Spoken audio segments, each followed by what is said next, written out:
Yeah, he'll be here.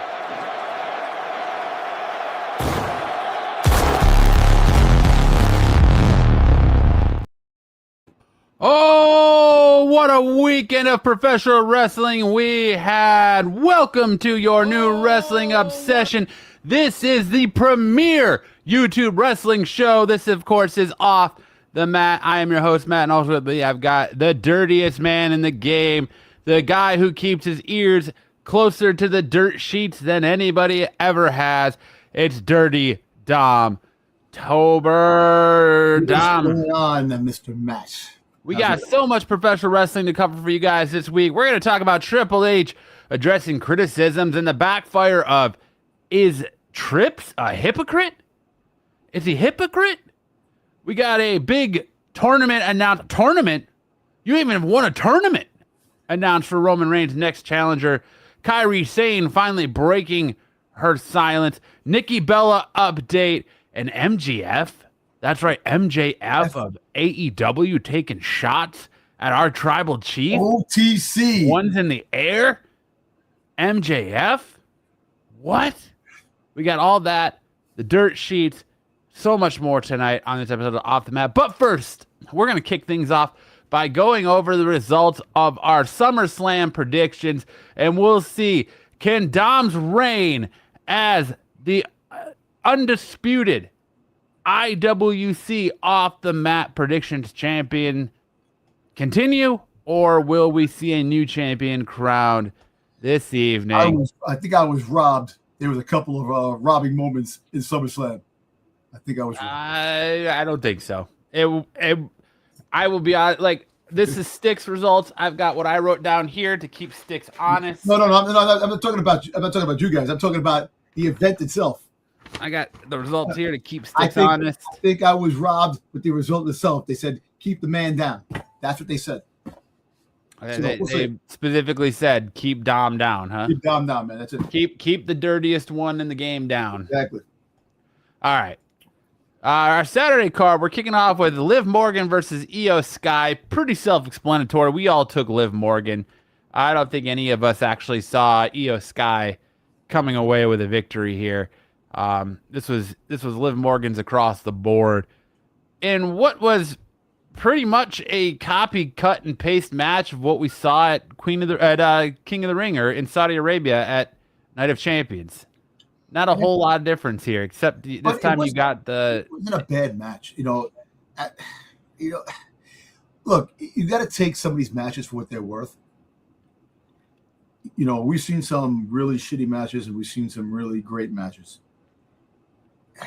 And it wasn't bad. It wasn't great, but it wasn't bad because this match was about as worth the shot of Raquel Rodriguez's thong that's going around the internet from when she's climbing under the ring. Oh yeah, that's a good one. That's a good one. Really good. But yeah, it was pretty much a copy, cut and paste match from what we saw at Night of Champions. There wasn't a whole lot different here, except the winner was Liv Morgan. We weren't sure what was going to happen with Liv Morgan. I mean, fuck, she's had a 100-day title reign and only wrestled once and didn't even defend the title. Ooh. So, but now come Monday Night Raw, we got a little bit of a reset here. SummerSlam, if nothing else, it reset the field and hopefully for the better. But we're going to talk about that in off rope takes or top rope takes of why things are getting changed up here, because I have a feeling that the old fearless leader, old Trips, shot his mouth off during his press conference and then immediately. I think he put his foot in his mouth. Yeah, and then immediately got hit with some major backlash the minute he did that. But pretty much across the board, we all took Liv Morgan here. Then we got our woman tag match. Go ahead, Dom. What were you saying? No, you're saying criticism with Triple H, kind of like John Berthal with the nap situation. They caught him in a nap, and then he also napped in Spider-Man. So there you go. He was a Punisher, so he friggin' napped. The hypocrite. Napping. All right. We got our 6-woman tag match, Fatal Influence defeating the Bella Twins and Paige, with Dom correctly calling the Bella Twins turn on Paige, which I feel like it's something that, as a collective, we've been talking about for weeks, ever since they won those titles, and then Nikki Bella got hurt and had to let Paige take over, and they won the titles together. We've been talking about a matter of when this is going to happen. Eric and I thought we would at least get 2 matches out of this rivalry, but that was not the case. Dom and Styx correctly chose Fatal Influence, but Dom did take the Bella's heel turn on Paige, which is all for nothing because at Top Row Takes as well, we got some Nikki Bella news. So it sounds like that was all for nothing as well. Well, the whole fact is that now they have to prolong the rivalry. It sucks. Hey, look, I know injuries are part of the thing, but damn, it's like everybody's brittle, man. You had freaking Nikki Bella with a damn freaking ankle, for the longest time, and then she comes back, and then now the scapula of freaking Brie. It's like, come on, man. Yeah, Brie Bella was hurt in this match. She did have it was a spot with JC Jane. Now, and you can't blame JC Jane for this.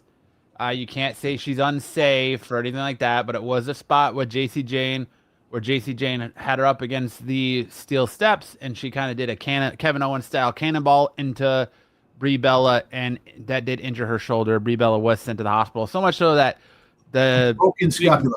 Yeah, and the big reporters are saying that they almost stopped this match due to the injury. And she was still fighting when they took down Paige and attacked Paige.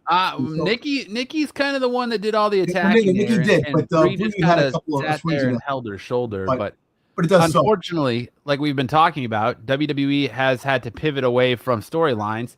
And just as we're getting into a storyline with the Bellas versus Paige, it looks like we're going to be completely pivoting away from that. And Nikki and Brie Bella are going to be, or Paige is going to be looking for a new feud once we get into Top Row Takes. Yo, what up, Patrick? How's it going? What's going on, Patrick? So we got all that. We'll talk about that more in Top Row Takes as well. But yes, you and Styx did correctly call that match, so good on you there, I guess. Hey. Then we had Nick Aldis versus Gunther. Everyone took Gunther, and except for Styx, who took Aldis. Well, I don't know why he would take Aldis, but who knows why Styx does what Styx does. Thank you, Patrick. As always, I don't care too much about WWE anymore, but here for the algorithm. Appreciate you, brother. Thank you, sir. But yeah, we don't know why Styx does what Styx does, but he took Aldis. The rest of us, yeah, Styx is still alive. He's still kicking. The immortal one is. Yes, he's good. He's good. Is still here. This match was good. I liked the way it went, and I kind of Nick Aldis still has it, but it sucks because after everything was said and done, he gave in his resignation, and Triple H ripped it up and said, "No, you're the GM again." Why do you do that after the show goes off the air? Yeah, a lot of people didn't see that. Why do you have that angle play out when no one's there to witness it? Like, hey, Pat, I don't think he's going to be around this weekend. He's going to Terrificon, so he's going to be off the grid this weekend.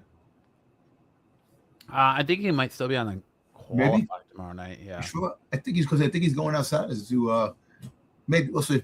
Maybe he might be on the qualified. I think he was going out to. He might be off tomorrow.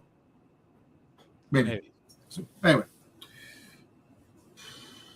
What a long, strange trip it's been for old Stixie boy. Yep. But my mistake. Hamster wheel's gonna break. Yeah, probably. But we'll give it a take. Nick Aldis did a pretty good job. I don't think you can. I don't know. I wasn't a big fan of the "you still got it" chance because really, he's only been the GM for what, 3 years, 4 years? He's 39 years old. He still has wrestled. He didn't wrestle for 3 years.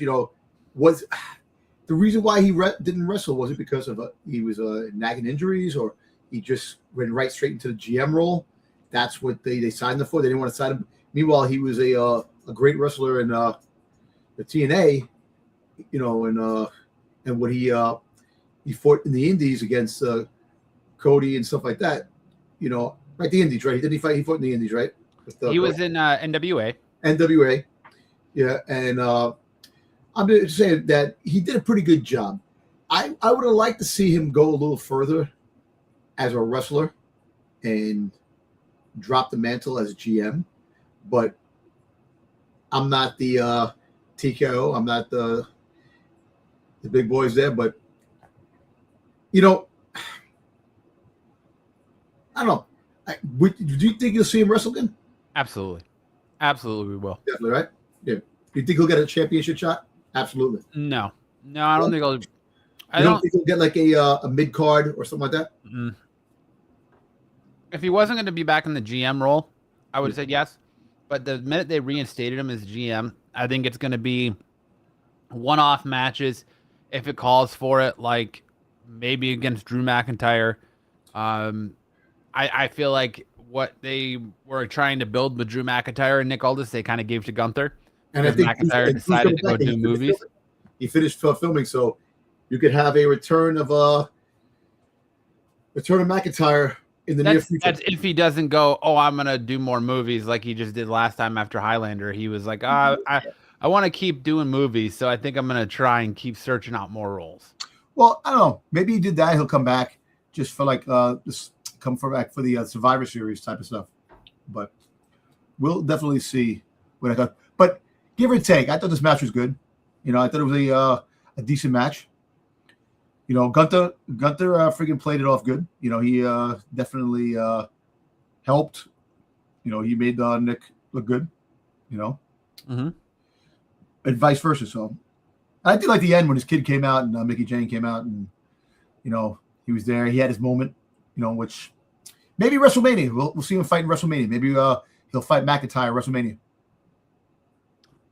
Maybe we'll have to wait and see. But I definitely think we will see Nick Aldis in a WWE ring again.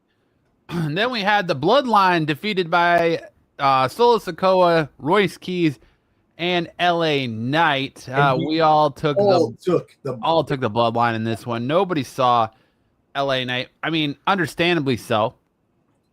But Solo Sikoa, man, coming out of his shell all of a sudden with the pow, bang, bang. And well, he's the best thing on SmackDown now. He's funny, and he's over on the fans. The fans like him. I think the Bloodline was supposed to win this match, but I think with the success of face Solo Sikoa, WWE saw how many people are invested in that and what that's doing, and they didn't want to pull the trigger on that heel turn yet. So yeah, he definitely was going to turn heel because of what I read, and the way they were going to go was that he was actually going to turn heel, and he was going to join the Bloodline, and that was part of the thing. Hey, he can still do it. He could still. This could be temporary, you know, this and that, because you know how they work TKO and WWE. You know, get him over a little bit, let the fans really invest, and then boom, pull the trigger. Pew pew, and they really, yeah. I feel bad for Royce Keys too, man. You know, Royce Keys. You know, that dude, he had a bad showing. Yeah, he did. That whole spot with Jey Uso in the corner where he's like trying to pick him up and slam it, just I know he couldn't pick him up. I don't know what that was. Him this and that. Yeah, and kind of got written off TV Monday night. You know, so he got written off TV. It took a long time to get him on TV. He finally gets going, and then boom, they take him off TV again. So yeah, there's kind of issues back there, probably with them because the direction. You know, at least we know the direction of LA Knight. I like Solo Sikoa. Just roll it back. I like it. Running it back on his big brother, and the crowd was yeeting more than they were yeeting when Jimmy and Jay came in. I know. So I can see, you know, all kidding aside. You got a shot of LA Knight's testicles? Oh, yeah. Yeah. You got that new maneuver called the balls. You know, the ball fucking sack. The Ducachino.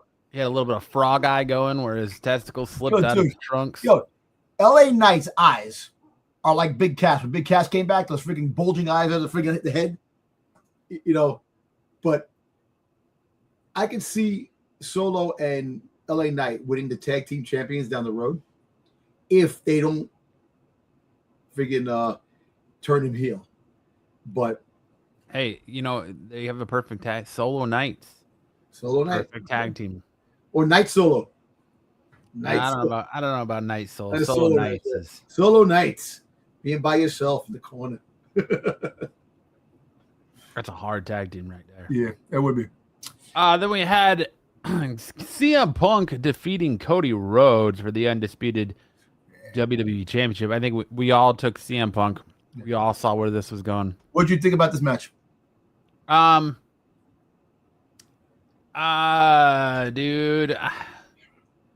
I liked it, but there's definitely spots where Punk looked old. Oh, when he freaking did the freaking moonsault, freaking missed him. When he tried to do the moonsault, now he's trying to play it off and be like, oh, it's an homage. Not just there. When he tried to do the Randy Savage elbow drop from the ring post onto the announce table, and he like landed on his feet. I know.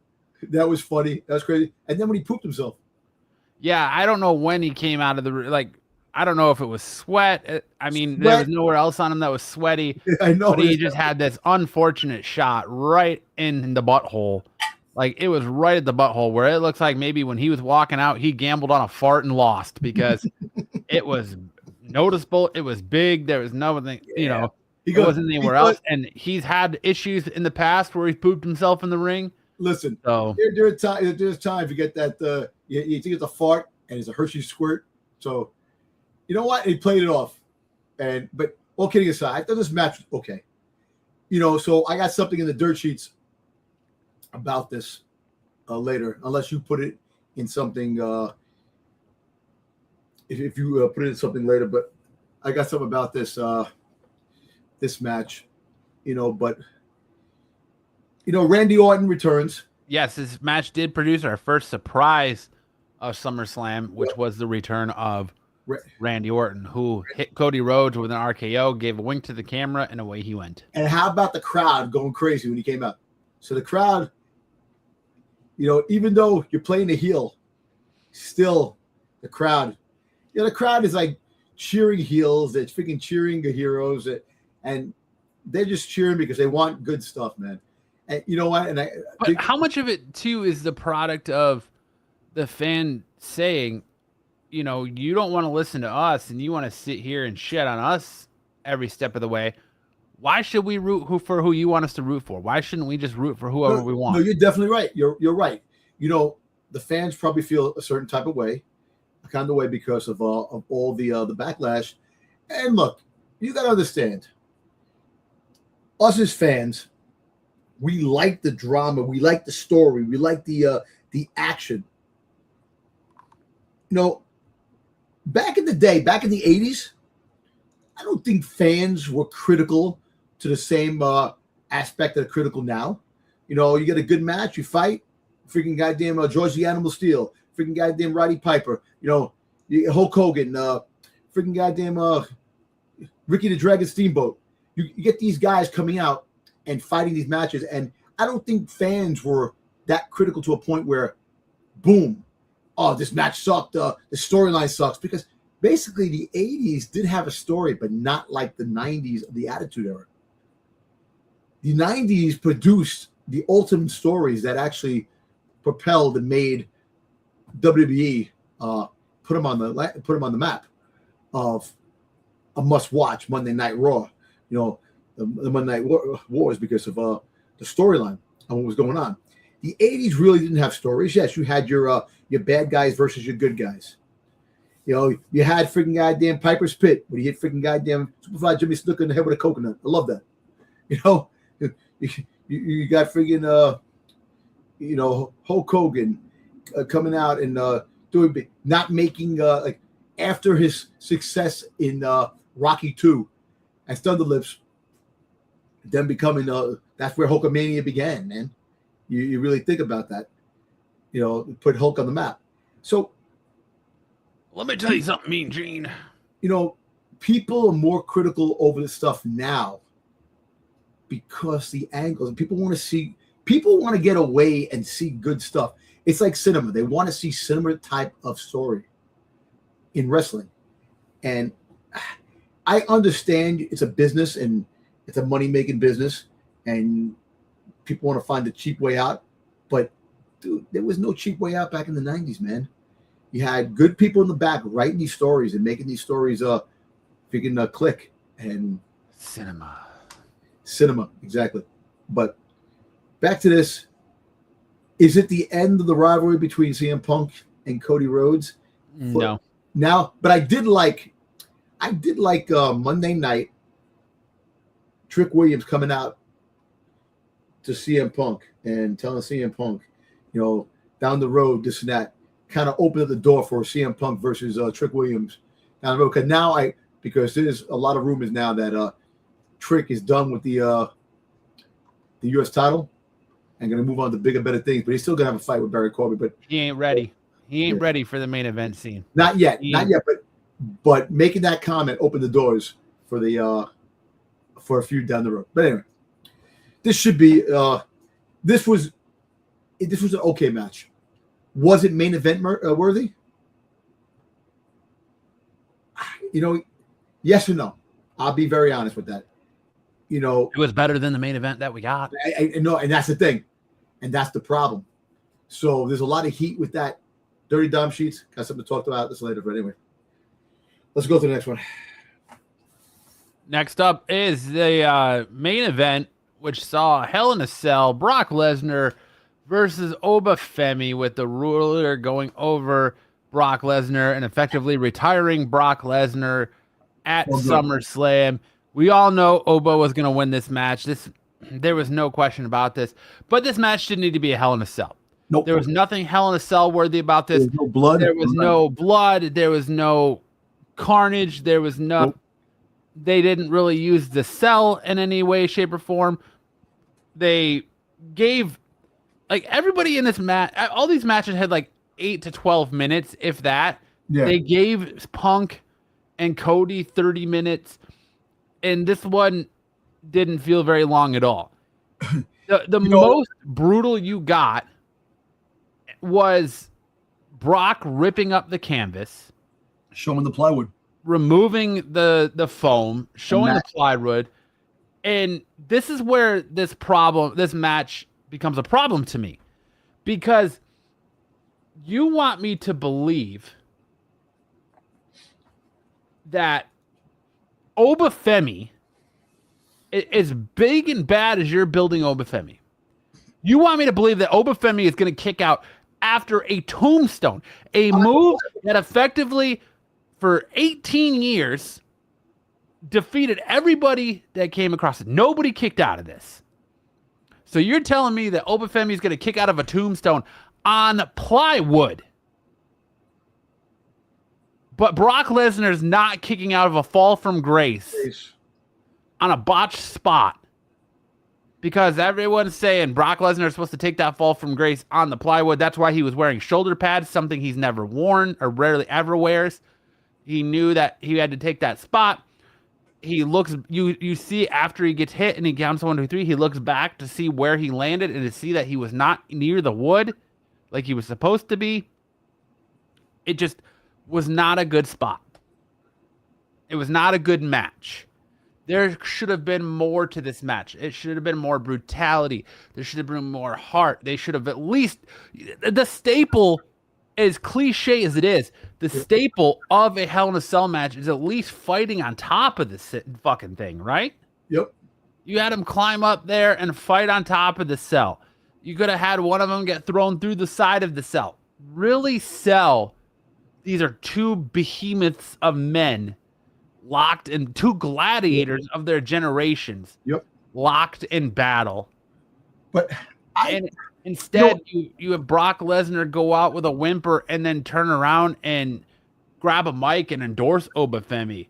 I feel like it was kind of ruined by Triple H ahead of it when he's like, oh, yeah, Obafemi's in Brock's locker room all the time and he's picking his brain and they spend hours together. What are you doing?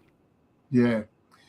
Look, Brock Lesnar finally mentioned the retirement on the Pat McAfee show. He went on public ESPN and he mentioned that. So, but also he's rumored for WrestleMania 43 and the Hall of Fame inductee, so he might be getting to the Hall of Fame before Bray Wyatt, which I don't understand. Hopefully, Bray Wyatt is a nominee for the Hall of Fame. Let me ask you that question though. Be honest with yourself. Yeah. Do you really think Bray Wyatt is Hall of Fame worthy? Do you really think his career is Hall of Fame worthy? Granted, it was cut short. So if you're going to put him in the Hall of Fame, you're 100% doing it because he passed away. Yeah. Do you really think, and I kind of feel like this is why WWE hasn't done it yet, is when you look at the likes of an Edge, Shawn Michaels, Ric Flair, John Cena. Well, not even because John Cena's not in the hall yet, but I know Hulk Hogan, Razor Ramon, the NWO, you know, Bob. I wouldn't even say Bob Backlund, but look, I understand where you're coming from. Bruno Sammartino. The names that are in the Hall of Fame, if you look at their body of work and you look at Bray Wyatt's, is Bray Wyatt's work Hall of Fame worthy? Okay. It is, for what it's worth, that his creating of Bray Wyatt, the character, and the Fiend was kind of genius. The way he went out, the way he brought himself in the crowd and mesmerized people in the crowd of the way he spoke and the way he his demeanor. Yes, his career was cut short, and if he would have wrestled well into his 40s and 50s, maybe you wouldn't have this conversation right now. And I understand Brock Lesnar, a hell of an athlete. He for 20 years, 25, how long? 20 years, right? 20 years, give or take. Something like that. Something like that. Yeah. 20 years. For what he's done. And yes, I understand Brock Lesnar going into the Hall of Fame is a big deal, and he should go into the Hall of Fame. Well, yeah, he's first ballot Hall of Famer, multi-time WWE champion, the first multi-sport athlete, the first person to go from being WWE champion to go UFC and become a UFC heavyweight champion. I'm going to give you a good analogy right now. It has baseball in it too. Don Mattingly played his career with the New York Yankees, had MVP seasons, had a Gold Glove. He was the Hart captain of New York City. Isn't that career? His career was cut short because his back cut his career a little shorter than what it should have been. Never won a World Series. Didn't get to the playoffs back in '95. Hit a home run in the playoffs. That's kind of like Bray Wyatt. Bray Wyatt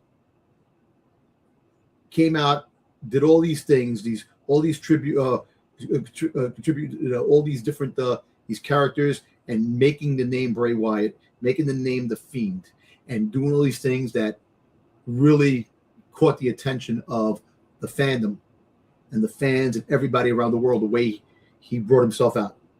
So kind of like Don Mattingly's you're still waiting to see if Don Mattingly ever get into the Hall of Fame. So I kind of think Bray Wyatt, on that note, he'll eventually make the Hall of Fame.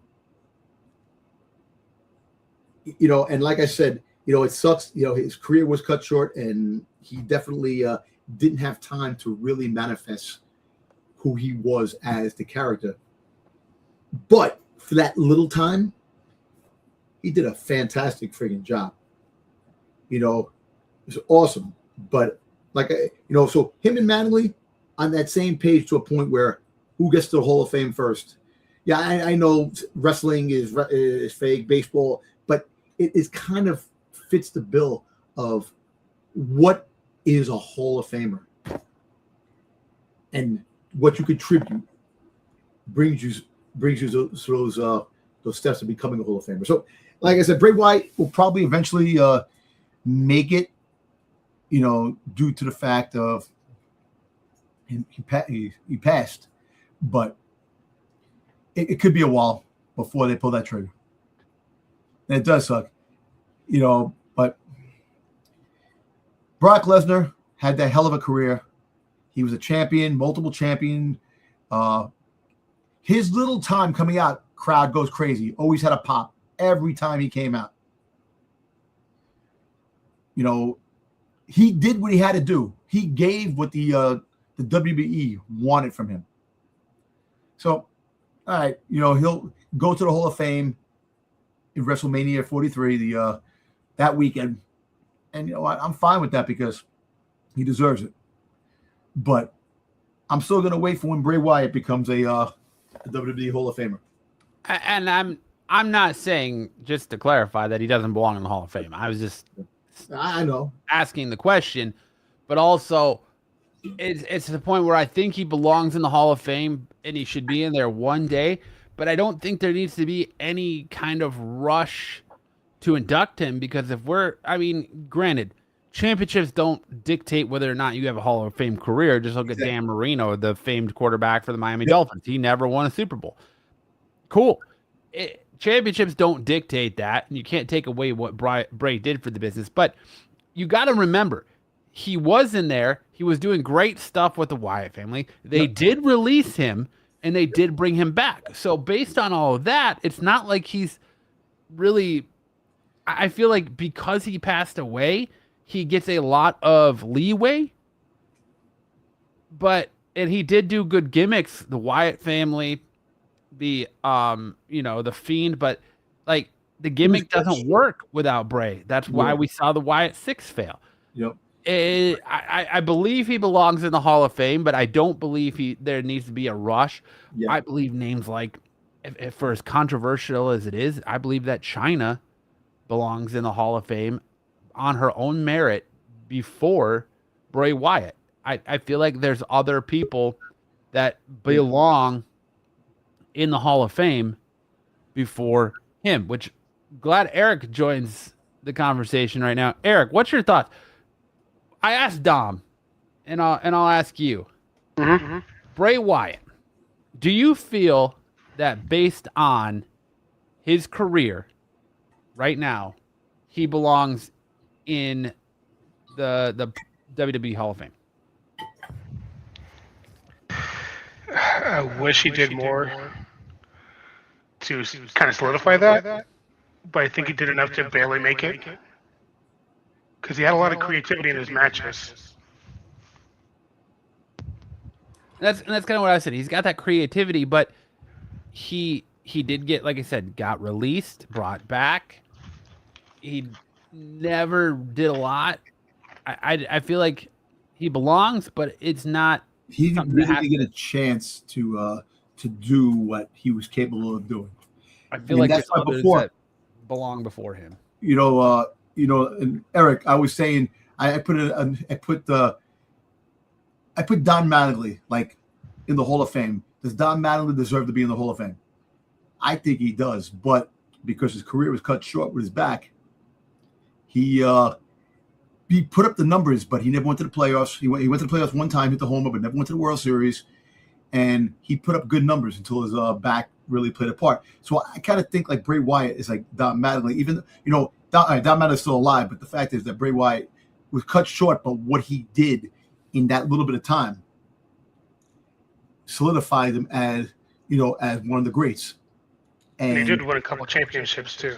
Yeah. So he won some champions, but the whole fact is that because his career was cut short, the Hall of Fame might be a little bit the distance away, but eventually he'll make it there. But do you think the analogy of Mattingly being a Hall of Famer and Bray Wyatt? I know it's two different sports, two different things altogether, but that's the closest thing I really can put, because Mattingly, if his back didn't go out, he would have had more years. I can see it. So I don't think you need more years, though. No, you need more years to put more things and get a better chance. Hey, look, it's just something. I think if Bray Wyatt wrestled into his 40s and his 50s, he would have had some legendary other matches. You would have seen him fight the likes of maybe Obafemi. The likes of Trick. Who? What? Trick. Oh, Trick, exactly. Trick. the likes of Braun Breaker.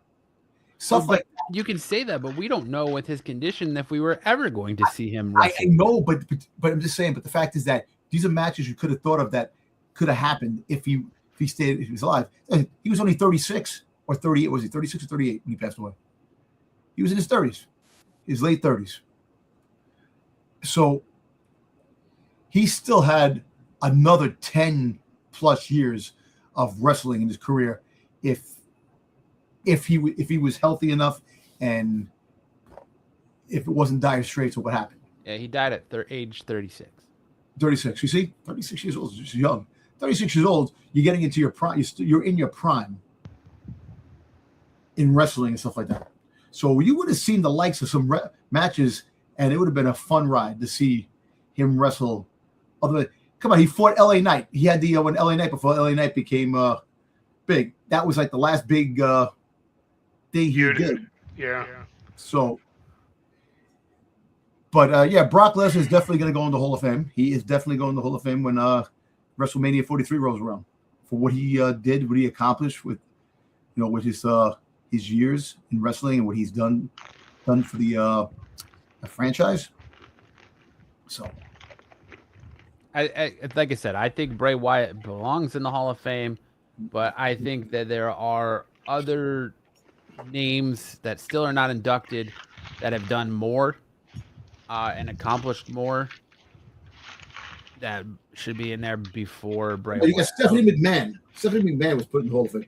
Well, that's 100%. Yeah. If I'm being honest, it's 100% because they're anticipating they got to do it now before they can't do it. Yeah. Because once Triple H is ousted, if he gets ousted as head of creative, I don't think that happens. She's not in the Hall of Fame. Nope. And because it wasn't the year before her was Triple H. Yes. Yep. So, Triple H deserves it. I'm not gonna say he doesn't.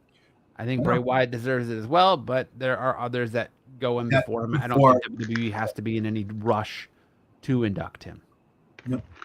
But before we move on, Eric, what do you think of this match, Obafemi versus Brock Lesnar? I liked it, but it was way too short for what it was. Yep. And it didn't need to be a Hell in a Cell match. At that point, no, because they barely used the cell. They didn't use the cell at all. Nope. It was just to keep them in the ring. Yep. We didn't get any Wingstop table shots or Wingstop chair shots. Nope. Hey, look, I don't think we were going to see Obafemi throw Brock Lesnar off the top of the cage. I knew that. You don't have to have them throw each other off the top of the cage or anything like that, but you still have them climb up there, have them fight up there. I don't think you're going to see Obafemi fall in the friggin' a thing of hay like freaking goddamn. This guy fell against the Undertaker. I'm not expecting a Mick Foley off the top of the cage onto the announce table type shit. I'm not expecting a Mick Foley type shit. Yeah, Mick Foley choke slammed through the cage type thing, but like he could have done like a Big Show type situation where they're fighting and Oba picks Brock up and throws him through the cage, or whatever. You could add him fight on the up top. Anything would utilize the cage to make it a Hell in a Cell match. You could add a little bit of blood, just anything to actually solidify it being a Hell in a Cell match, other than delivering a tombstone on wood, which Obafemi no-sold, and then have Brock just eat the pin to a glorified powerbomb. You got to understand, Obafemi's matches are going to be short. They're not going to be big. They're going to be not long matches. They can be because they've done it in NXT. It can be, but the WWE is different. A different animal. They'll put them in spots where it lasts less than 5 minutes, maybe 10 minutes. I don't see him going 20-minute, 30-minute friggin' battles. Then you have him coming out in Raw looking like he just decided to dress himself in the bed sheets from his hotel bed. No, I like that outfit. Shut up. Hey, listen, that's the African. That's the garb that they wear. Well, yeah. Why all of a sudden are you wearing it now? Because he won. He won. He came out. He didn't wear it when he won at King of the Ring. But I'm gonna tell you this, dude. We're gonna get some good matches between him and Braun Breaker. And I hope they don't rush it. Let it manifest. Let the standouts keep coming. Let that keep coming. Don't just throw Braun Breaker in and out. Braun Breaker still has to redeem himself for all the shit that he's doing with the vision. Exactly. Get him out of that. Get him out of the vision. Get him past the vision. Then once you pass the vision, then you can set the sights at Obafemi. You want Braun Breaker to be a badass again. Braun Breaker versus Obafemi. That's a WrestleMania match right there. You want to save that. You don't want that to happen. You don't want that to happen in freaking Winning the Bank. You want to build it. You want to build this up. You want to manifest this until you can't do it anymore, and then finally you get it. And I hope that the WWE doesn't freaking drop the ball on that. They're going to. You're gonna get that match well before. Hey, listen. All I know is that stare down in Monday Night Raw. That shit was awesome. Mm-hmm. That was awesome. That is what wrestling's about. The next generation. All right. So you have like the Macho Man and Hulk Hogan, and you got The Rock, Stone Cold. You got the John Cena and freaking Randy Orton, John Cena. This is the future. This is the new generation right here. The freaking Obafemi versus Braun Breaker. That's what you need to manifest the WWE going for the next 10 years. You gotta have that type of rivalry back and forth, where eventually they fight, they do this back and forth, become friends, do it back and forth, betrayal, back and forth, because you want to see Obafemi when he turns bad. You want to have, so that could be a great story down the road. Don't rush it. Don't rush it to destroy what the possibilities of great match we could possibly have, or matches down the road. Wait, let this wait, keep this going. Let people like, oh shit's gonna happen now. Something's got, give them sit in their seats. This is what the fans want. They want something like that. And the torch is passed. Braun Breaker's pissed off that he wasn't past the torch of being where freaking Obafemi is, and you can just milk it for what it is and just make it, build it up. Where freaking Obafemi is. It's still disheartening that we didn't get any matches between Braun Breaker and Brock Lesnar. Like, WWE just effectively lost all momentum or hope for Braun Breaker. Yeah, that sucks. But we'll see. All right, moving on. Now we're getting into our Sunday card, and our Sunday, well, Sticks kind of went above and beyond than what I did. I just gave everyone a chance to say, hey, as they announced it, Dom and I were both like, oh, I'm switching to KO. I'm taking KO. But Sticks went ahead and gave everybody 10 points for this one just because we had the addition of Gunther and KO to this match. That was a surprise, because think about it. When Nick Aldis came out and gave Gunther the opportunity, he shook his hand. I'm like, what the fuck? I'm like, it made no sense. That made no sense. But then he's like, wait, this is not a three-way. There's still one more participant. And I'm sitting there, who can this be? All of a sudden, I'm like, and then all of a sudden, I'm like, they talked about KO coming back. I'm like, in my mind, I'm like, imagine KO came back. But that was in my mind. I didn't think that shit out like saying, but all of a sudden, boom, he came out. I'm like, holy shit. I expected it full on to be Obafemi. Yeah, Obafemi, but I thought somebody else. I didn't think KO. But that was saying in my mind, imagine it was KO, just like in my mind. And I'm like, holy shit, he came out. I'm like, you see when we fucking goddamn, we fucking started messages, they're like, holy shit. Yeah. So we changed it right away. Actually, all kidding aside, we all should have not gotten this pick, even though they did it late. We should have been able to, we changed it last minute, which it was kind of funny. We should have just like freaking just took it on the chin for this match. Like, shit, Kevin Owens comes out, this and that. But taking him and him winning kind of did the whole freaking CM Punk thing, where CM Punk did the Sami Zayn type of thing. So, and I do feel bad for Finn Balor because there was a lot of rumor, a lot of things. Finn Balor was winning this match. He was definitely winning this match. And the money's there, and Kevin Owens. Yeah, I know. I know, and that's the problem. And I feel bad for Finn because Finn, he's getting the dirty end. They got buried, man. That shit sucks. You know. And call me crazy, but I think Kevin Owens should win that match and take that belt off Punk. But I have a feeling this might be Punk's final WWE run with this title, and WWE knows it, so they're going to give him a lengthy title run into WrestleMania next year.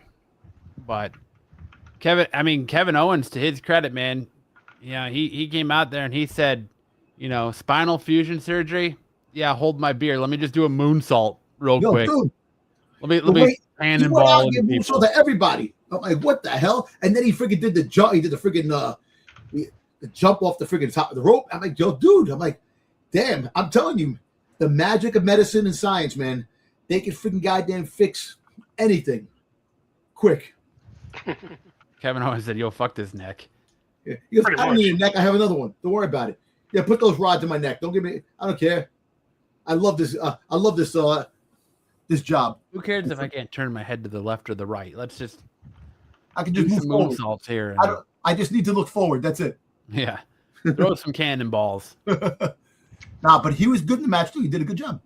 He did do a good job. It made no sense for Nick Aldis to come back out and award Gunther this match and then the handshake. Yeah. You had that whole feud of him trying to screw over Gunther, and just because Gunther choked you out, now all of a sudden you have some sort of respect for him where you're going to give him a championship match or add him to this match, and just so you can drive Gunther versus Sami Zayn for a while, or Sami versus Finn some more, and get KO versus CM Punk as your main event. Yep. What do you think of this match, Eric? It was a fun match to watch. I was certainly surprised about KO returning, but I knew he was returning, but not sure when. I do feel the sentiment about Finn because they're giving a fake push.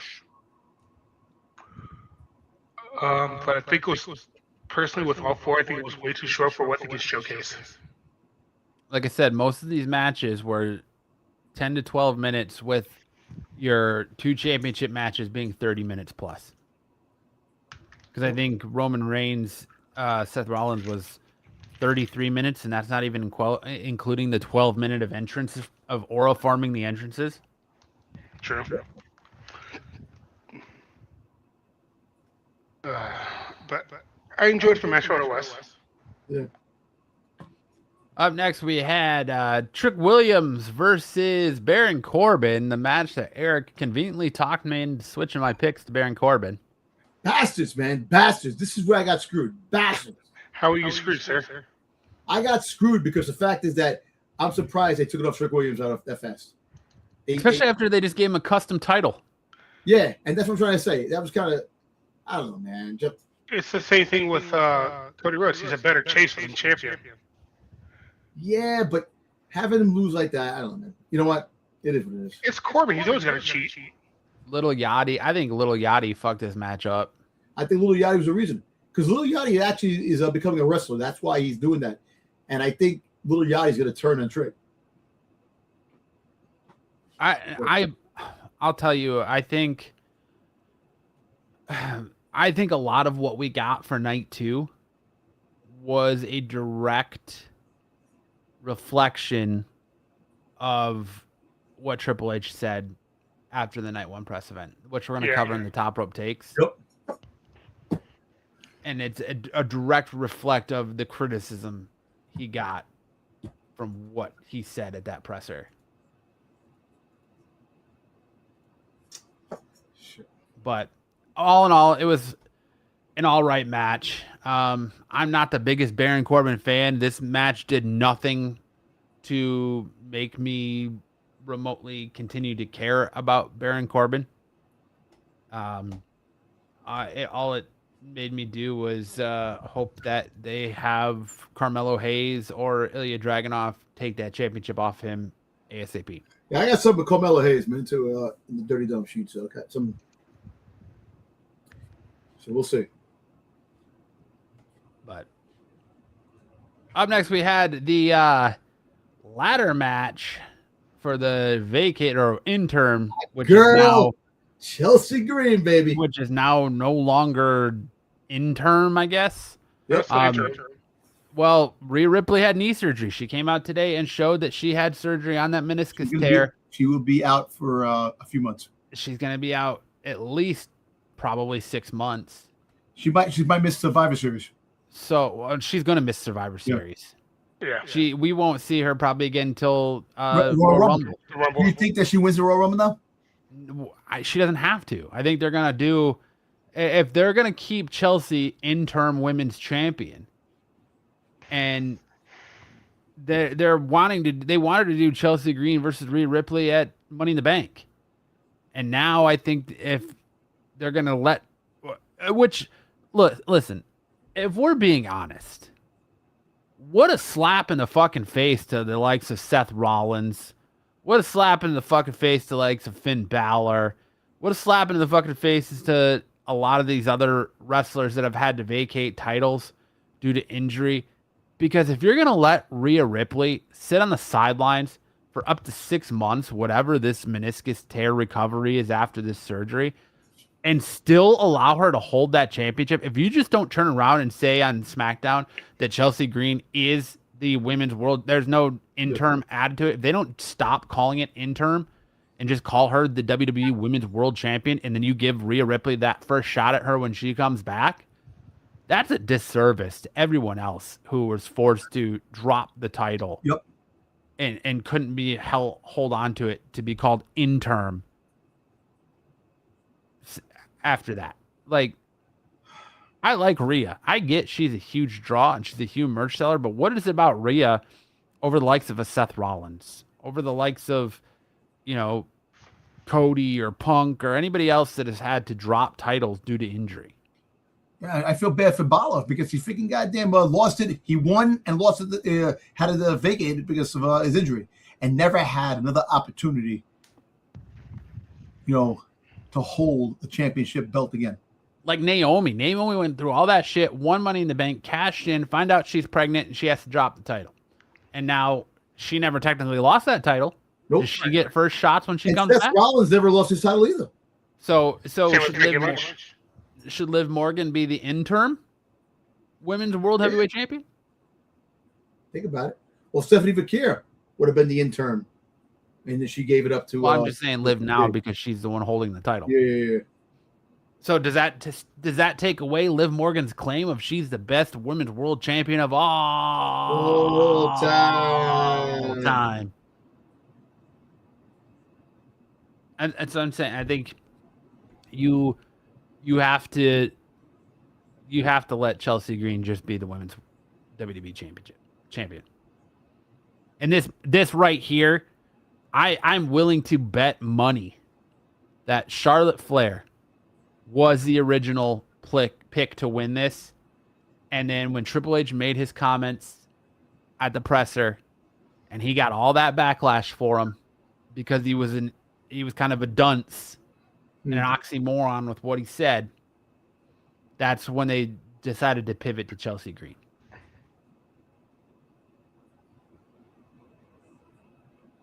His comments directly reflect that.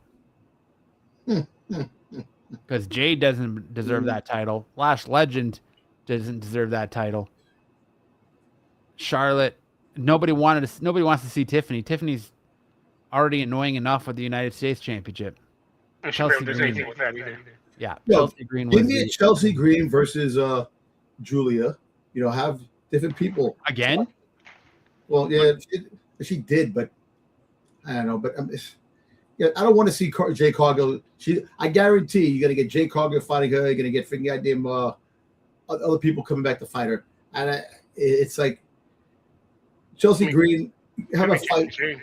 JC Jane is definitely gonna be in the fold. Jordan Grace. Why wasn't she? Gotta come back. Had her be the interim, and then you could have had Jordan Grace versus Rhea Ripley. That people would be down for that. But regardless, congratulations to Tiffany. All right, not Tiffany, but Chelsea. Chelsea, yes, Chelsea. Thank you. Which this was a terrible ladder match. And listen, she likes to thank Michael Hayes for that. Yep.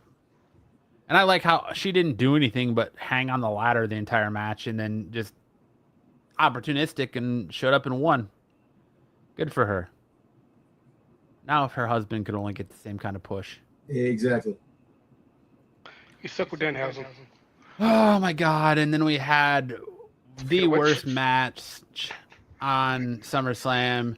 Danhausen's human money on a pole match versus Dominic Mysterio. Poor Dominic Mysterio, man. Who did he piss off in the back? Listen, I got that in Dirty Dom sheets too. It's something with Dom Mysterio. Look, the whole fact is that's it, man. This Danhausen shit has got to be. Look, I like Danhausen. I'm glad he didn't show up on Monday night. You got to spot him now. You can't have him everything. It's annoying. And the whole thing is that he's not losing, he's winning. And poor Dirty Dom, man, he freaking goddamn, he's the AAA champion. He keeps losing matches. He's not getting the push that he needs. And it just, and if you notice, he's been more separated from the Judgment Day more now than before. So you don't really see him with Liv. No, he's been hanging out with. No, they've been showing him with Liv. Like, yeah, but in the back, but really not coming out with her and stuff like that. JD. JD should win the fucking goddamn Intercontinental Championship or U.S. Championship. He's a talent, and I just hate the way the WWE operates, man. The way they do things. But and I hope this is the closure with Danhausen and freaking the Judgment Day. No more getting in there. Just have Danhausen freaking have a stupid segment in the back. That's it, man. What happened with Kit Wilson? He's hurt. What happened to the Miz? The Miz too.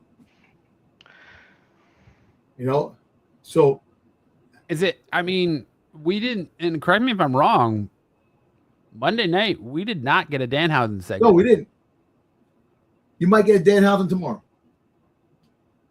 More than likely, but there might be more returns coming tomorrow too. Ooh, who do you think's returning tomorrow? I have no idea. Either returns or debuts, because it could be Lola Vice. Lola Vice. Because they had a trademark. They sent a trademark, Vice City. So and she just lost her underground match on Tuesday. Yeah, but they did the same thing with freaking goddamn what's the face that lost the championship again to Zarya. Do we Soul? Do we see an appearance of? Or are you talking about Tatum? Yeah, Tatum. She lost, and she was saying bye to everybody, but then showed back up on NXT. So you never know. Like I said, sure. But we are going to get a push. They said the summertime, towards the end of the summer, we're going to be getting more debuts. So. And guess what? It's the end of the summer. End this shit. No more Danhausen. No more Judgment Day. Move on. Damn, freaking Dirty Dom had to freaking lose. Everybody knew what was going to happen too. I know. It's just. Do we get an appearance tomorrow night as SAWFT Soft? Nope. I think he might be showing up on NXT because there was a phone call that was made. True. So we might be getting him on NXT next week. Be a Hammer Slater. Yeah. You think they're gonna bitch old Enzo to NXT? Well, NXT for now, and then later on. I think they. It'll bring him on NXT. Yeah. I think for NXT for now, and then later on get called up, and then reunite with Cass down the road. But I think they try to make Cass. They try to push Cass by himself. So. You got comedian Brad Williams was one of the Mini-Housens in this match. Yes. But poor poor Dominic Mysterio. Yo, the OTC of the mini guys. Human money's on a pole match, which was just money with Danhausen's fucking face on it. And $1 bills. And $1 bills, yeah. It was Danhausen cash. Then we got easily what was going to be the match of the weekend right up until we got a really odd product placement because We don't have enough fucking commercials during this shit. Got that You got dog in Penta ya. versus Jad Gable, where Gable picked up the win in a relatively short match. I feel like these guys should have got 30, 35 minutes. Yeah. But you had Gable winning his first singles championship in his hometown, and he celebrated with a Steve Austin-inspired beer bath, but it wasn't Steve Weiser's. It was Mug Root Beer, as he celebrated with the Mug Root Beer mascot in the ring. You can't chug root beer like you can Steve Weiser's. You never seen Bad Lads Chugs? Listen, you Just can't a have beer on terrible TV product anymore. placement spot. Look, you have to understand that Kurt Angle had milk. So, yeah, have root beer for Chad Gable. Still, just like, you don't have enough fucking ads in this show. Dude, You it's turn just, around you know, and corporations, man. Corporations push the agenda too much, man. you get TKO at his best. Mug Yep. Root Beer with a mascot that was literally a dude in a tracksuit with a bulldog head. There was nothing more or no other attempt to that mascot costume than a dude in a tracksuit You know, it's all good. It's all with a good. bulldog head. It's just sponsorship. Really good match. The right guy won. We all knew that he was going to win. Yeah. Well deserved. Then we got to our main event of night 2, Roman Reigns versus Seth Rollins. The end of the Shield. This was Reigns putting Rollins to bed. This was a fantastic match in many ways because it could have either went either or, man. You know, Yeah. I look at the fact that I think, you know, since we knew that friggin' that Roman Reigns is going to keep this belt for a long time because it's been stated in multiple reports, I would have actually gave the belt to Seth. I would have actually had that. That would have been the better story, you know, if Seth Rollins got the belt. To have But Roman win at Mania or what? what happened? To have Roman win it at Mania? Yeah.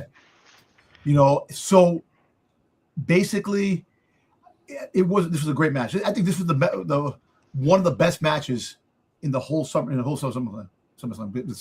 This match, you know, and it shows that Roman Reigns is fighting everybody and winning without having the bloodline come in. He's doing it by himself now.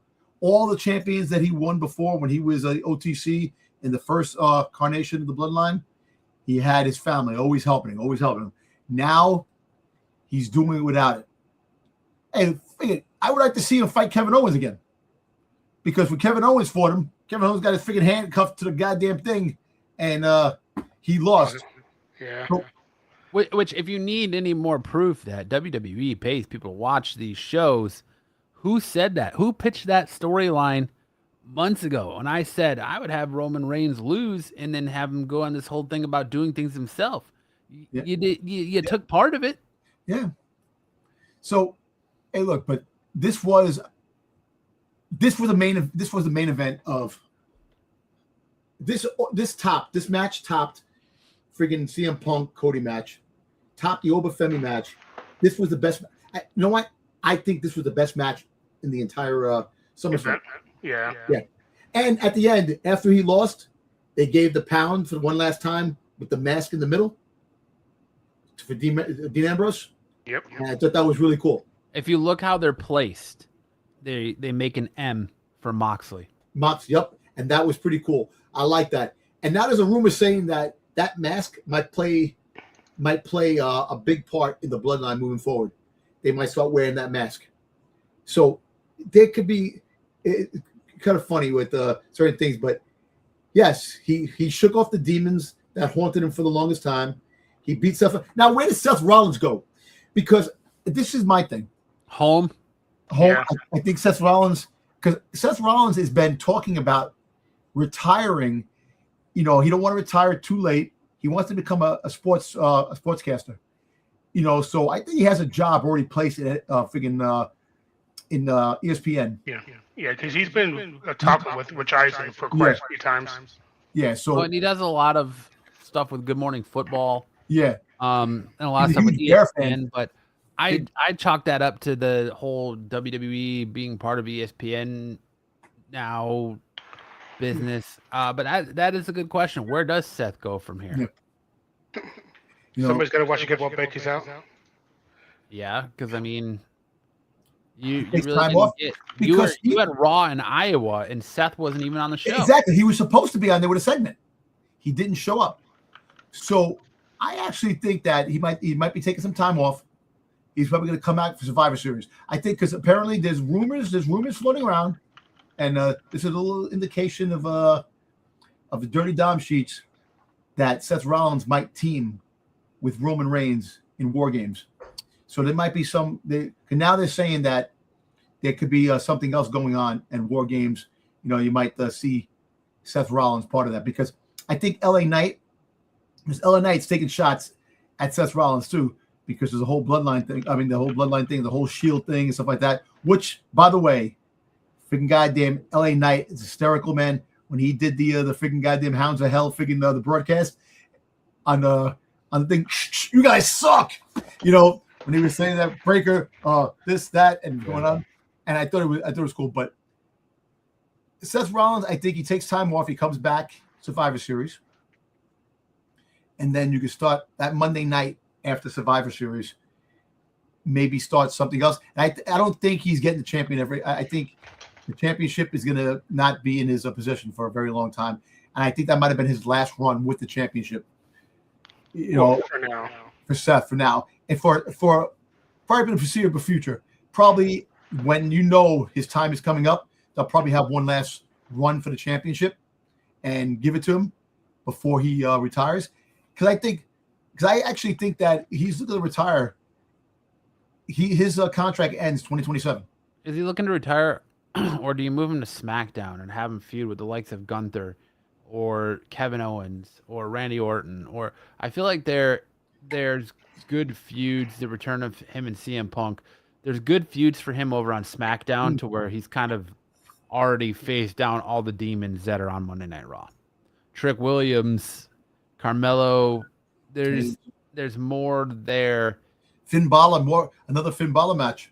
Finn Balor. Do you have him go for the mid card and go after Chad Gable in the Intercontinental Championship? Do you have him work some mid card stuff for a little while? How about the tag team championships? How about having him run with somebody that is not hasn't been really utilized? You put him with Seth to go for the tag team champion. I know he had the tag team champion with Kevin Owens. He put him in a program with Obafemi. Yeah, you could do that. You could do that. But he did like in the dog match. Obafemi helped them out against the Vision. I don't know. Maybe the mid card for the time being. Go for the U.S. title for the time being if he moves to SmackDown. I think he's just too above for mid card titles now. Yeah, I know, but I mean, John Cena, 17-time world champion, was IC title. You know, he or was have him show up for a while. in AAA Mania and have him fight and win one of those belts. Yeah, he could go do work with Dom, face down Dom. Lots of opportunity there in Triple Mania or AAA. AAA, exactly. We'll talk about that a little bit later. All right, so we'll get down to our nitty gritty. Got the results.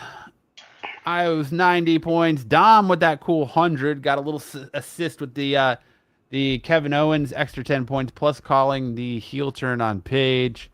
Sticks at 90 and Eric at 90, which I don't know where Sticks gave himself an extra 20 points because on my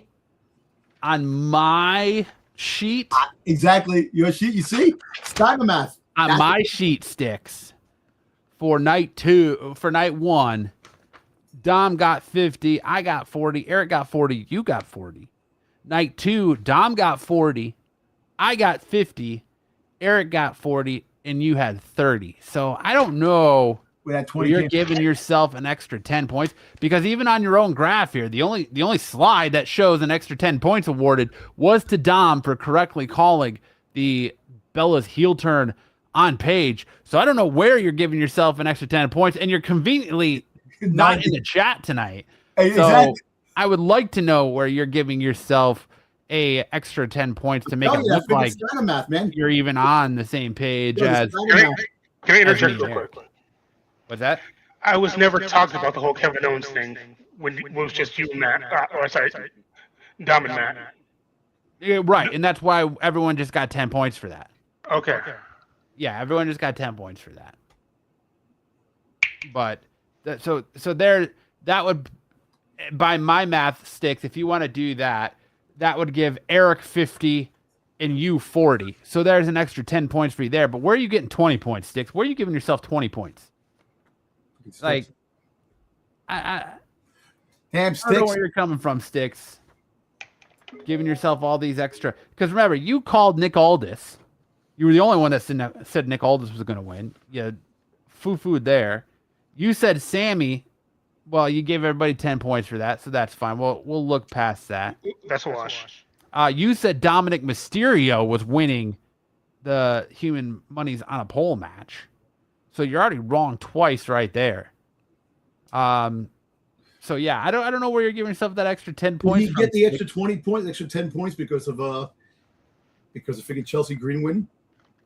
I mean, that would just be a normal 10 points. It wouldn't be an extra pointage. Yeah. Damn, Sticks, you see? Damn, Sticks is Steiner math, I'm telling you, man. Yeah, you just I'll just sneak myself in here some extra points so nobody notices. But with that being said, congratulations to Dom, who continues to hold the IWC off the mat PLE championship. He will be looked to defend that heading into Money in the Bank next month, or Triple Mania if we do a predictions for that. But congratulations to Dom. Or Worlds Collide even. Yeah. So congratulations to Dom on that. We'll see how long his title reign will continue there. All right. So that is our results for SummerSlam. Overall, decent PLE, 2-night PLE. Night one was, I'll tell you what, I'll be honest, like after night one, I was like, okay. That main event kind of took all the air out of night one. Now, night two on paper looked much worse, but I really think that the surprise and the swerve of Kevin Owens coming back and Chelsea Green winning the ladder match did a lot to boost night two, but Roman Reigns and Seth Rollins clearly did the heavy lifting when it came to salvaging SummerSlam. Yep. All right. That was our SummerSlam recap and finding out who is and continues to be the IWC champion.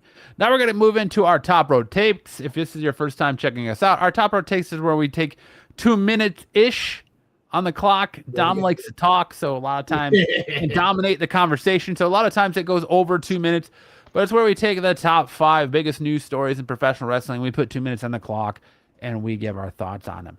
And we're going to start our top row takes tonight with something that we've touched on quite a bit, is that Triple H addressing some criticism after the night one. They brought back the presser. And Triple H made the comment about, echoing statements that were made by guys like Damian Priest and some others about getting tired of seeing the same guys in the main event.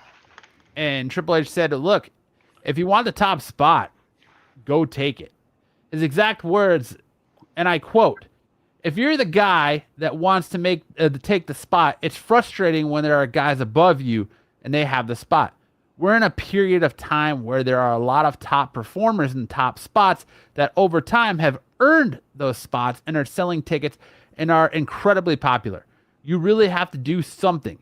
The narrative of it's my turn, there are no turns. That's not how it works. You earn the spot. If somebody is getting over more than somebody else, you move that person into that spot and you move that other person down. It's not just crowd reaction.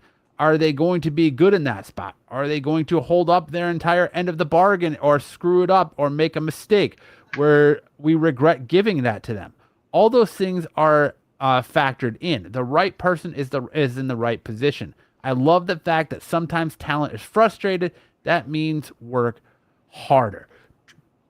Triple H automatically starts taking shots after these words, like I would say it was probably like 2.5 seconds after those words left his mouth, he started taking shots. 2 minutes on the clock. Boys, what did you think of Triple H's comments? Do you think it's kind of a naive statement to make? And please, one of you tell me how somebody who believes they can earn the spot can take the spot in a scripted sport. You know what? Go ahead, Eric. Oh, wait, me? Okay. You go first. I'll go. I think it's kind of derogatory compared to how many people are on the roster right now. Even though they're only showcasing about a handful of 20 people per night, even if that. That's not really enough time for all the people that are actually on the roster that are trying to showcase what they got. He said, are you bigger than Roman? Are you bigger than Cody? Or bigger than Punk? That's trying to set a high limit. That's kind of almost impossible to break, so you keep pushing them. It's just, you just got to give people more time. It's just like earlier today, they said that they weren't impressed with Sol Ruka right now. So that's why they probably took off the title from Sol Ruka. It's just, it should not be a cutthroat business, especially with something that's scripted. That's all that. Okay, I'm going to tell you this. Jey Uso is a prime example. When he was just playing Jey Uso and with the Bloodline first time around, the story with him and Sammy, back and forth, all these things, and then he tried, that story in a whole nutshell. When he started going solo and doing the yeet thing, he got over in the crowd. So of course, there's your, if you want the top spot, go take it, type of thing. But as Matt put it out, yes, it's a scripted thing, and it's the story that's written for you to do that. And if the story sucks, you're not going to gain any top spot, because guess what? If the story sucks, unfortunately, you're not going to get over on the fans, because the fans want to see, they want to see substance, they want to see story, they want to see what the driving force behind that particular character is, male or female. And if it's not written that way, it's definitely a hard pill to swallow to try to take that top spot. I see now, like with Damian Priest, LA Knight, and people making comments. People are breaking that fourth wall, or they're breaking that the non scripted aspects of WWE. Which we're going to get into a little bit later. There was a particular thing that was said that they actually cut out because they didn't like what was said. I thought it was a good line. Yeah, the Dominic Mysterio friggin'. I love that. Yeah. Becky was cooking. That was great, but they took it out because they didn't like that line, because that line, they felt that it was degrading and they didn't want to have that, so they took it out. See, that's the thing. So even if you try to do your own thing, they take it away. So the best bet is that, you know what? Make the best of what you can in the scripted part of what you have. Try to do your own thing as much as you can. Go against the grain, and try to get that crowd backing you. It is the fandom that makes the wrestler, that pushes to the top. Everybody hated Roman Reigns. Look what's happening with Roman Reigns now. Now the people who hate Roman Reigns are the freaking goddamn podcasters and the people who are doing this because they think he's way over. The reason why he got way over, because he found the niche of what he needed to do to get with the fans. Is that why he got way over? Oh, well, he got way over because of the shoving the constant down the throat, but at the same time, is that why he got way over? I think he got way over because he generated organic sympathy. Yeah, and when he came back and they had the character change. Because if we still had the big dog, Roman's not. He ain't shit. Look, of course, you have that as a main factor in the pandemic when he came out and he said he had leukemia. All right, fine, yes. People fell on that and they're like, damn, real life situation, this and that. We like this guy Joe because he's like one of us, he's battling something, and let's cheer for him. All right, fine. You give him the sympathy aspect. But I think there's many wrestlers back in the back that actually should have top spots, that deserve top spots of what they contribute day in and day out. Look at the rise of Solo. Exactly. Solo, from someone that wasn't talking, that was just a background character in the first wave of the Bloodline, then going on his own and making the MFTs his own family. Even though people didn't like it, he still had a personality. He still was funny. He still had some funny moments as a heel. But now, because of the way the Bloodline's structured, the way things are, that you don't know if the Bloodline's heel, friggin' face, or whatever, Solo now has the opportunity to rise to the occasion, to get back into that championship card. We need to change the name of this segment from Eric takes a minute and Dom takes 10. I'm sorry, man. It's just like there's a lot to talk about. I'm sorry, man. It's just one of those things because it's just. You're fine. Continue. Go ahead. Nah, I'm sorry. I'll stop now if you want me to stop. You can go. Go ahead. Make your point. No, I was just saying. Land your fucking plane, Dom. No, I was just saying the fact is that Triple H coming out with that, all the criticism because people are getting pissed, and that's the shot. This, if you want the top spot, take it. That's not at the wrestlers. That's at the fans. Because the fans generate the popularity of a friggin' wrestler. So that's what he's trying to say. If you really put it in perspective, that's what he's aiming at.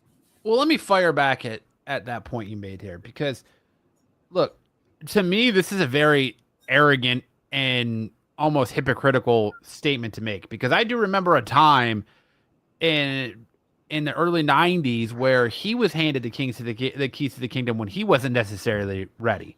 Yep. I remember that there was times where he was being pushed in the main event where he was making botches and he wasn't over and he wasn't necessarily ready to go. Yep.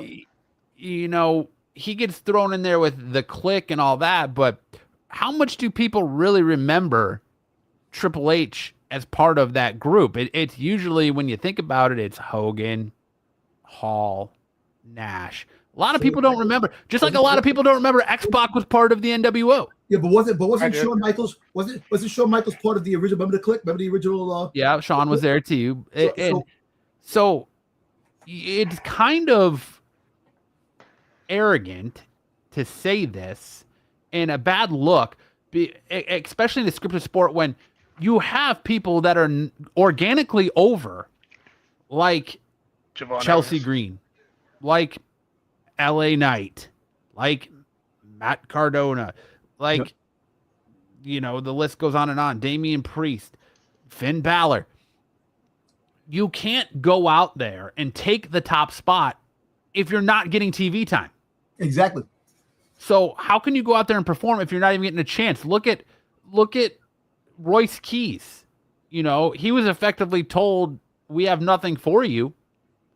And he was brought in, and just as he's starting to get something, they write him off TV.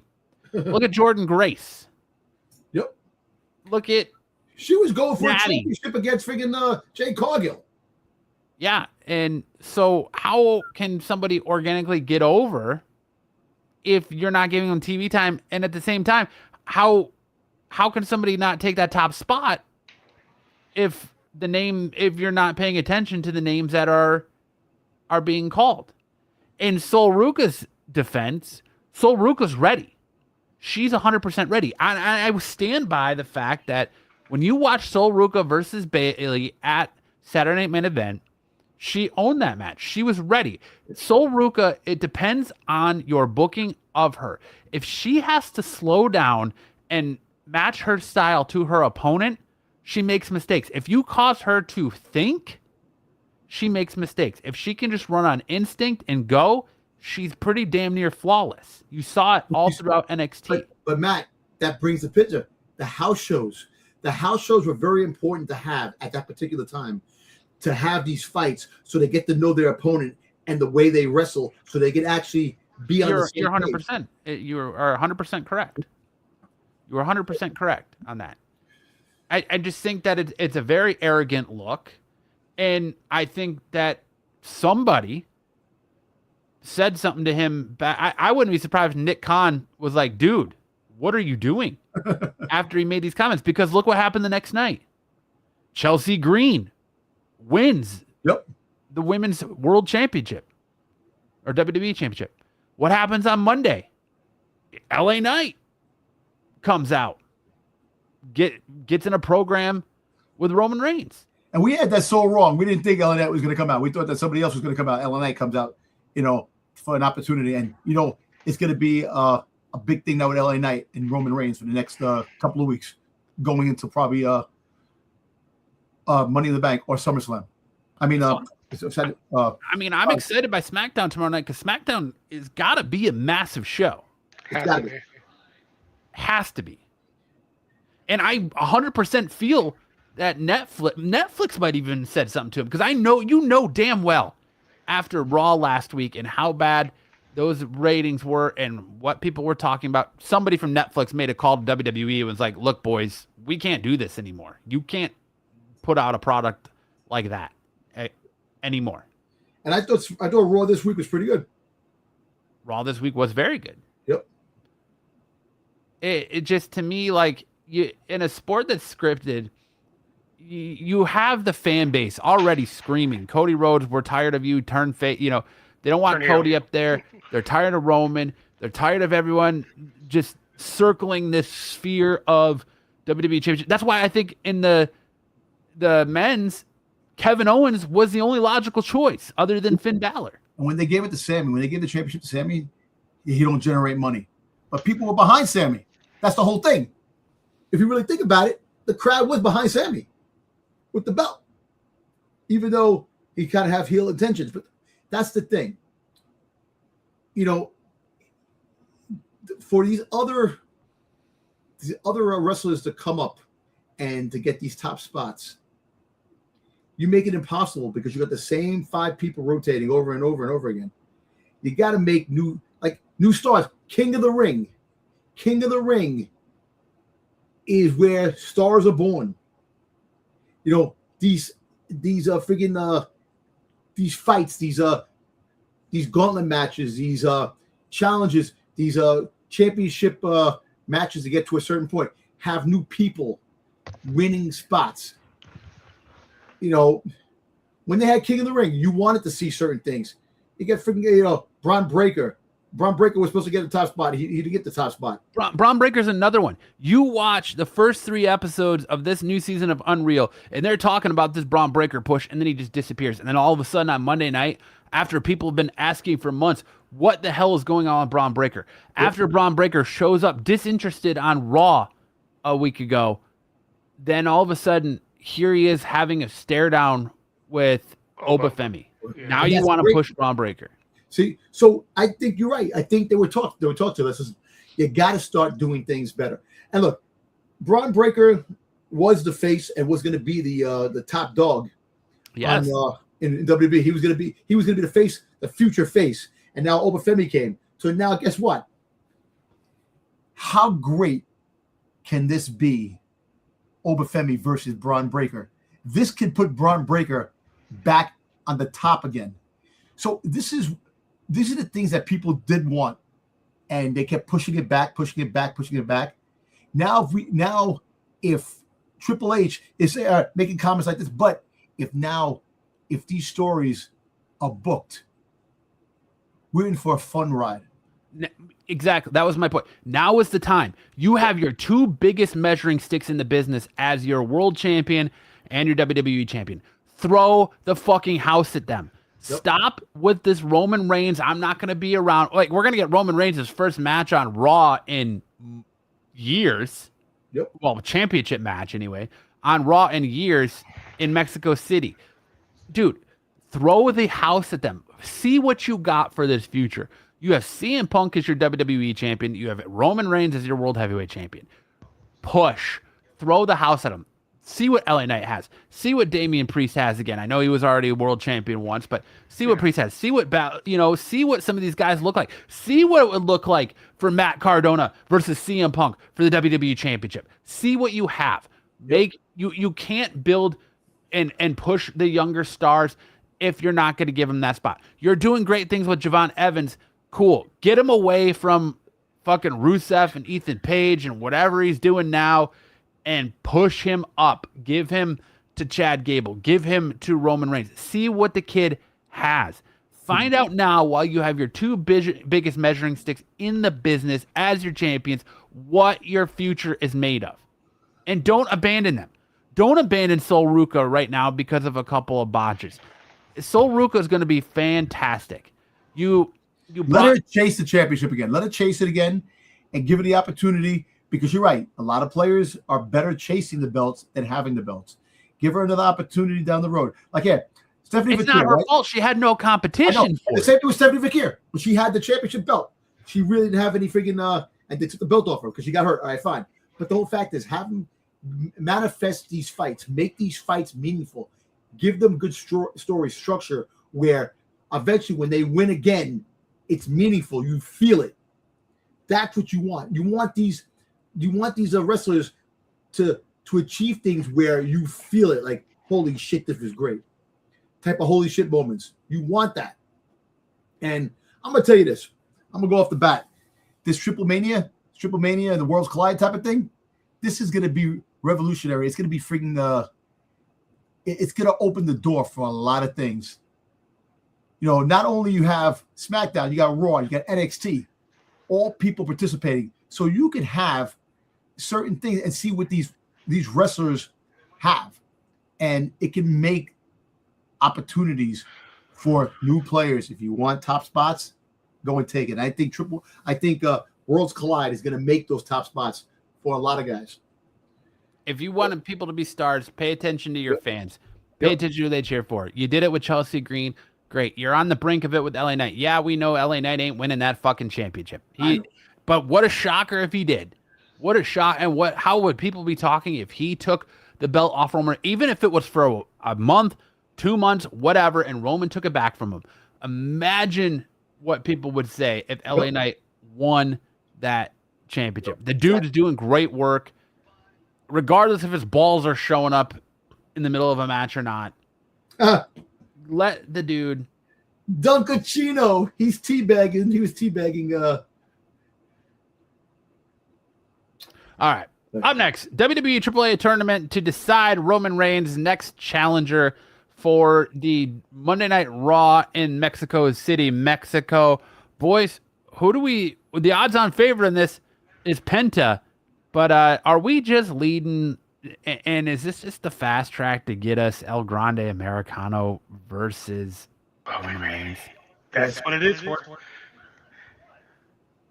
Hey, 2 minutes on the clock. But you know what's funny? Matt, didn't they say that? And then all of a sudden they started posting the things? Yeah, but I think, I mean, not to discredit you, Dom, you did say it, but I really think that, like, anybody who watches the product and watches what they're doing with Chad Gable after that mask versus mask, of course they're going to, and the fact that we're going to get Dominic Mysterio versus El Grande Americano for the AAA Mega Championship, and is AAA before this goes down? AAA September 14th? Yeah. So are we going to possibly see, AAA Mega Champion El Grande Americano versus WWE World Heavyweight Champion Roman Reigns? You might. Could possibility be. You might. Because that's what I feel like they're building towards. And it's either going to be El Grande Americano or it's going to be Penta. Listen, I give it to El Grande Americano with the AAA championship. That would be freaking nice. And you could see freaking Roman Reigns trying to take that championship off him. And there'll probably be some shenanigans because, Dirty Dom will probably do something. And, I'll tell you what. You could have a story. Like, if this story does transpire into Raw or SmackDown afterwards, you get Judgment Day helping Roman beat El Grande Americano and then Roman Reigns getting pissed off that he had help, and then going after the Judgment Day. Oh, there's only 2 players of Judgment Day, taking out JD and taking out Dom, but it could be a possible story. But that could be a good match, man. That could definitely be a good match. So, Triple Mania is on September 11th and 13th. All right, Worlds so Collide is on the 26th. Yeah, so okay, so you could have El Grande Americano take that belt off Dominic Mysterio at AAA because Dominic Mysterio is fighting both nights, right? Yep. So you have him take that belt off of Dominic, and then you turn around the next night on Raw, and you have El Grande Americano AAA Mega Champion versus Roman Reigns. If it's me booking this, I'm giving it to Penta because I want to see what Penta has. El Grande Americano's got his thing going on AAA. That's great. He's huge over in Mexico. It makes sense. But Penta's huge in Mexico too. See what you got with Penta. See what you got as far as Penta carrying a WWE World Championship, and give us Penta versus Roman. Let's see what Penta's got. Does Penta have the right to be in that same ozone as and you know why? Roman Reigns? The match really goes off well, and Penta really shows some stuff that can freaking shoot Penta into the freaking stratosphere. If you really think about it, he's already over with the fans. They like him, but just imagine a marquee match with Roman Reigns can really take him ahead. How many wrestlers fought a champion and really, even though they lost, really got the momentum on their shoulders after that match and really pushed them to further bigger things? You got to give us something outside of Roman Reigns' comfort zone. I want to see somebody come in and go against Roman that forces him to have to do more than just his 5 moves of doom. Yeah. Give us something new. Give us something new out of your playbook that you've been holding in your arsenal that you don't really use. I don't know. Eric, what do you think about all this? With the whole Triple Mania thing or the whole Rose Kawhi thing? All of it. All of it. So I hope I know who's in the tournament starting next week, like the whole bracket. But preferably, I know you want Penta, but I prefer Rey Fenix. Because I think Rey Fenix has more athleticism, and it would take Roman Reigns to catch up to his speed, so to speak. I hope it is a great tournament. Well, so this tournament's going to be done before Worlds Collide. Just keep that in mind, because the winner fights Roman Reigns on Monday Night Raw in Mexico City on September 14th. And I think the finals might happen at the Triple Mania on the 13th. I'm excited to do something like this to combine all brands. All guys is I'm just looking forward to it. That's it. The only thing is, it says it's luchador. So are we gonna have, like Dom sent the meme about LA Knight putting on a luchador mask and wrestling as a luchador? Do we have Sami Zayn come back as El Generico for a night? Do we have Cody Rhodes show up in a luchador mask? I mean, if they could bring back El Generico, that'd be great. But I think the whole trying to bring back the whole Grande Americano type gimmick, it's just done and over with. Because that'd be kind of he's over. We're talking about freaking LA? No, I'm talking about El Grande Americano. Oh, I mean, yeah. Which is, like I said, I saw the dirt sheets showing that he's favored to win. But I'm just not sure how they're going to present it. That's it. Well, I think it's funny that people are already running with the narrative of Cody Rhodes putting on a luchador mask and getting into this match. But sign me up. I'm excited for it. I just hope there's more to it than just a glorified way to get us Roman Reigns versus El Grande Americano. Yep. All right. Up next, we have Kairi Sane finally breaking her silence about her WWE release. She's saying that she was blindsided by her WWE release, and she really felt like she was in for massive storyline. Do you boys really think that with 2 minutes on the clock that Kairi was in for a massive storyline? Do you think that her not getting fired would have given us more than we got out of the Asuka Io storyline, or was what culminated between Asuka and Io pretty much always going to be the final, and it was more just going to be the battle for Kairi, and there was really not going to be a big push from Kairi coming out of this. I actually think there was going to be a push. I think her and Io were definitely going to be something, and they'll probably go to tag team champions. I think what was going to happen. I think that she was going to break away from Asuka, and Asuka was going to be the odd woman out because of finally Kairi. She finally took the chance and left, and then to build the storyline with her and Io as tag team champion. Tag team, the fight for the championship, the tag teams.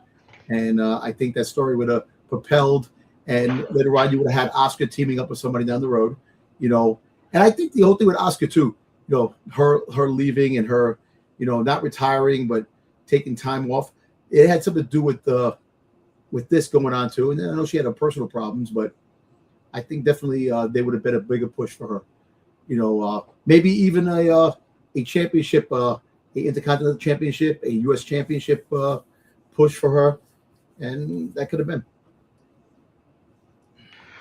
I would also agree that it could come into a more longer storyline with Kairi, Io, Asuka, maybe even Julia.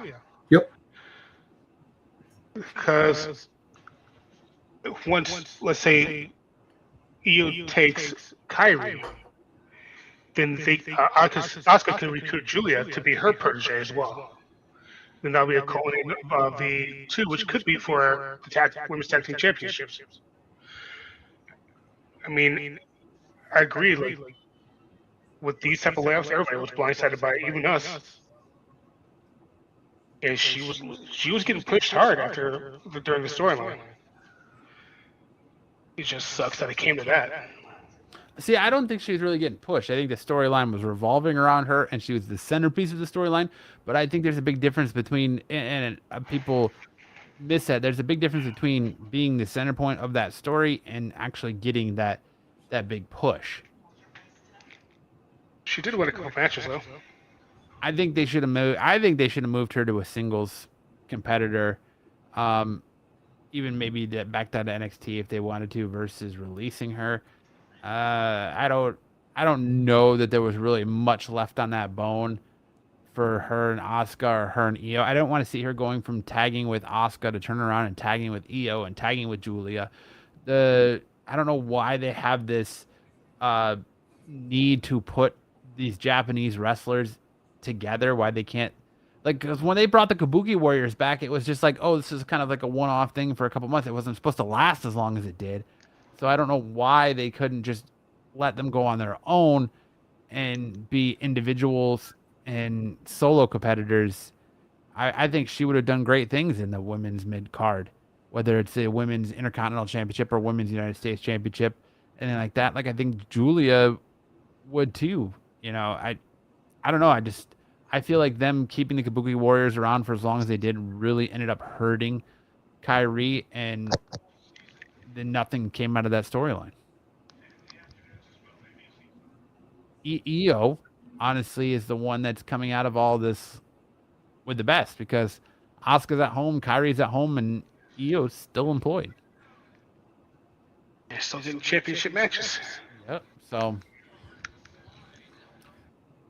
I don't know. I don't know if I necessarily agree with Kairi that there was going to be a big push for her coming out of that storyline. So, all right. We talked about it a little bit. Out of the injury to Brie Bella at SummerSlam, Nikki Bella is going to put her WWE career on hold, effectively changing the storyline between her and Paige, because she says she doesn't want to do this without her sister. So, boys, 2 minutes on the clock. Is it time just for the Bella twins to call this comeback a wash and that it didn't work out, seeing as they're both keep getting injuries and they just move on and, be happy that they got the career that they did and that Brie got one last run with the title? Right. I'm going to keep it short and sweet. I really don't care. There you go. Pretty short and sweet right there. Yeah. The Bellas have been just so bland. They haven't really done anything with the titles. It's just, hey, title match. Win, bye. They have no personality. Their charisma is atrocious.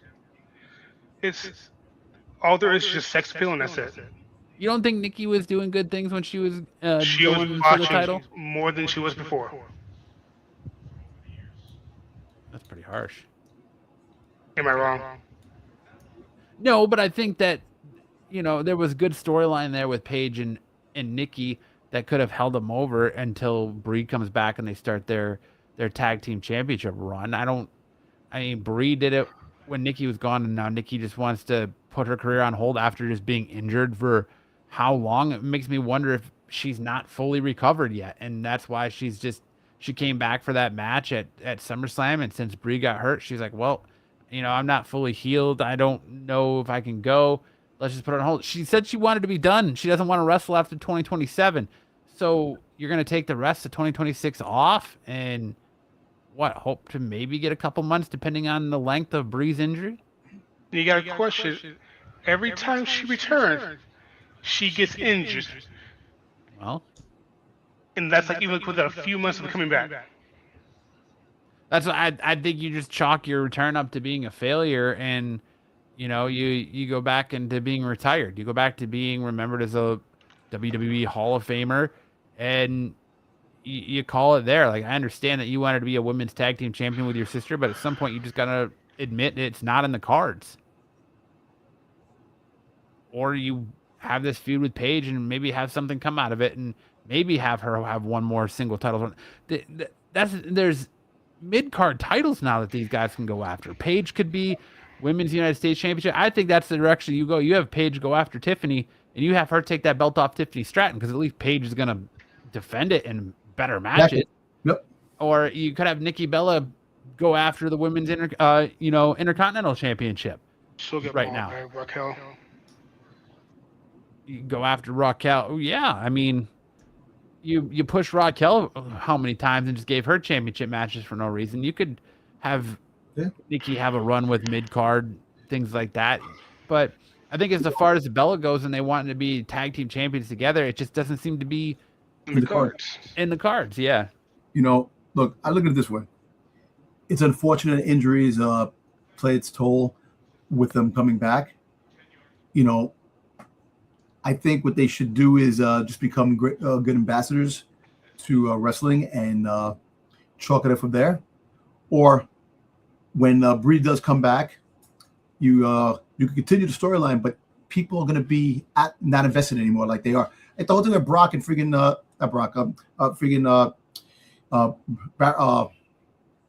Braun Breaker and Seth Rollins, because of injuries, the excitement for that feud fizzled out in a heartbeat because he was injured.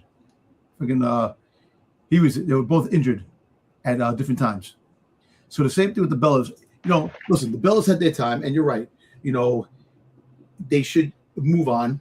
I don't think they should retire. I think move on and do something different. Like you said, go after the mid-card.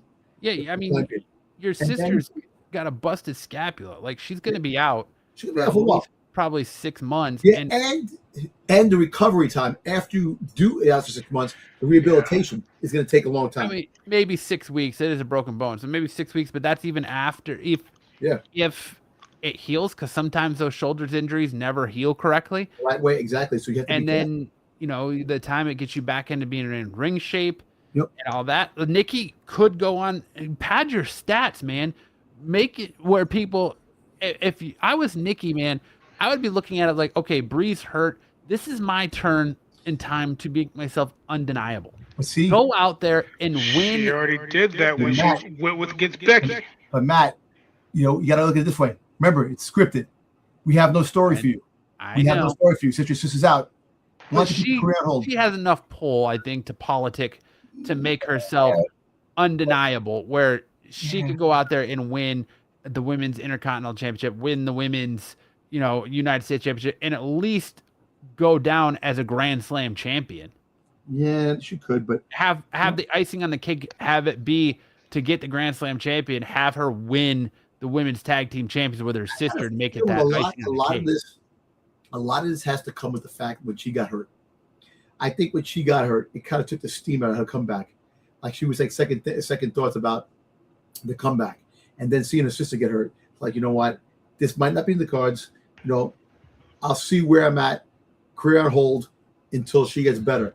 If she doesn't come back, and I think that's it. I think this could be the possibility you see the last of the Bellas. Even if Brie does get healthier, I think time, the circumstances are definitely not in their favor, and I think they'll move on at that, unless you get that one final run push where they win the belts and but it's going to be a while, because think about it, it's 5 months less of this year.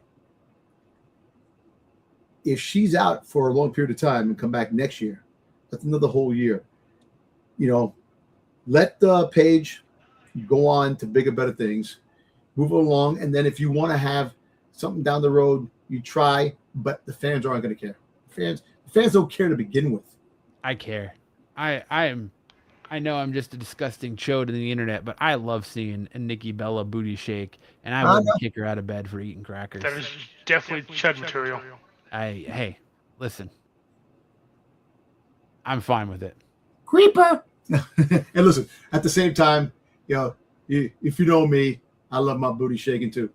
When it comes to I think Nikki Bella is still sexy as hell. She is. She definitely is. She's in her 40s. Be very sexy mama. 40s, this and that. So she's definitely she's good. But the fact is that wrestling is not going to be kind to them when they come back, because it took a long time for Brie to get back in her shape, to get back into wrestling after having the kids. So now her injury is going to set her back even longer, and she did a good job. I don't necessarily know if her shape had to do with it. I think a lot of where Daniel Bryan or Bryan Danielson was employed with had a lot to do with it. I know it does, but at the same time, look, but try getting in ring shape. Look, we've never been in ring shape because we've never been in the ring. I've never been in shape, let alone ring shape.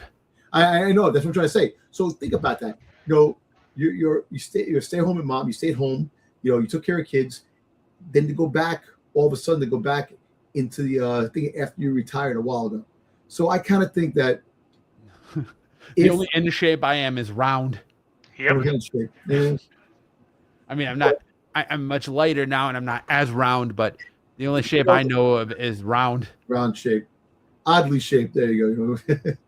But I think if they do come back, they come back. If not, I don't think it's going to really matter. But I think I'm very surprised that she's putting her career on hold because of this.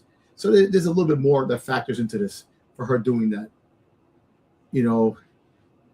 Like she did say that she wanted to go out with a bang with her sisters. They wanted to go out and together. And that's one of the reasons why she probably is doing this, because she specifically said that when she coming back with her, that's what she wanted. So like I said, maybe they wait a few months, they come back and try one more opportunity and see where that takes them. But the fans aren't going to be interested with the storyline with her, Paige, and Brie. They're going to be checked out, looking for the next big thing. So, yeah, I don't know. I'm just saying, if I'm Nikki Bella, I'm going to go out there and do everything I can to make myself undeniable and go out on a Grand Slam championship. All right. Next topic. MJF taking shots at Roman Reigns last night on AEW Dynamite Grand Slam Mexico. I'm going to play the clip here. I'm going to play the clip of MJF's promo and then get your guys' thoughts on on what MJF had to say regarding Senior Roman Reigns. Cue this up here. Make sure audio for it is on. All right, let's see what old MJF had to say. The only championship that should be recognized is the Triple B, and the only champ that should be recognized is me. And after August 30th at All In with that fake main event, I don't give a damn if the winner's a Best Bout Machine or an aerial assassin, because I am going to remind the world, whether you like it or not, I am your one true champion. It is my... All right. So do you boys see that as him taking shots at Roman Reigns, or do you think that is more so him just taking shots at Kenny Omega and Will Ospreay? I actually think both. I just think it's a nothing burger for me, but go ahead, Dom. Sorry. No, I'm just saying. I think it's both because you're calling yourself the one true champion, OTC. You know, that's Roman Reigns is thinking the original tribal chief. So kind of he's taking a shot at both.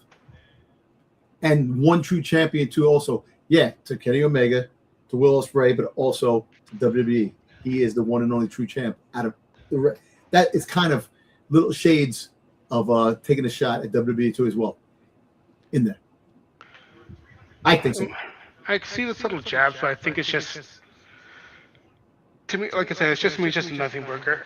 He's just using referencing Roman Reigns without saying it, by saying recognize instead of acknowledge.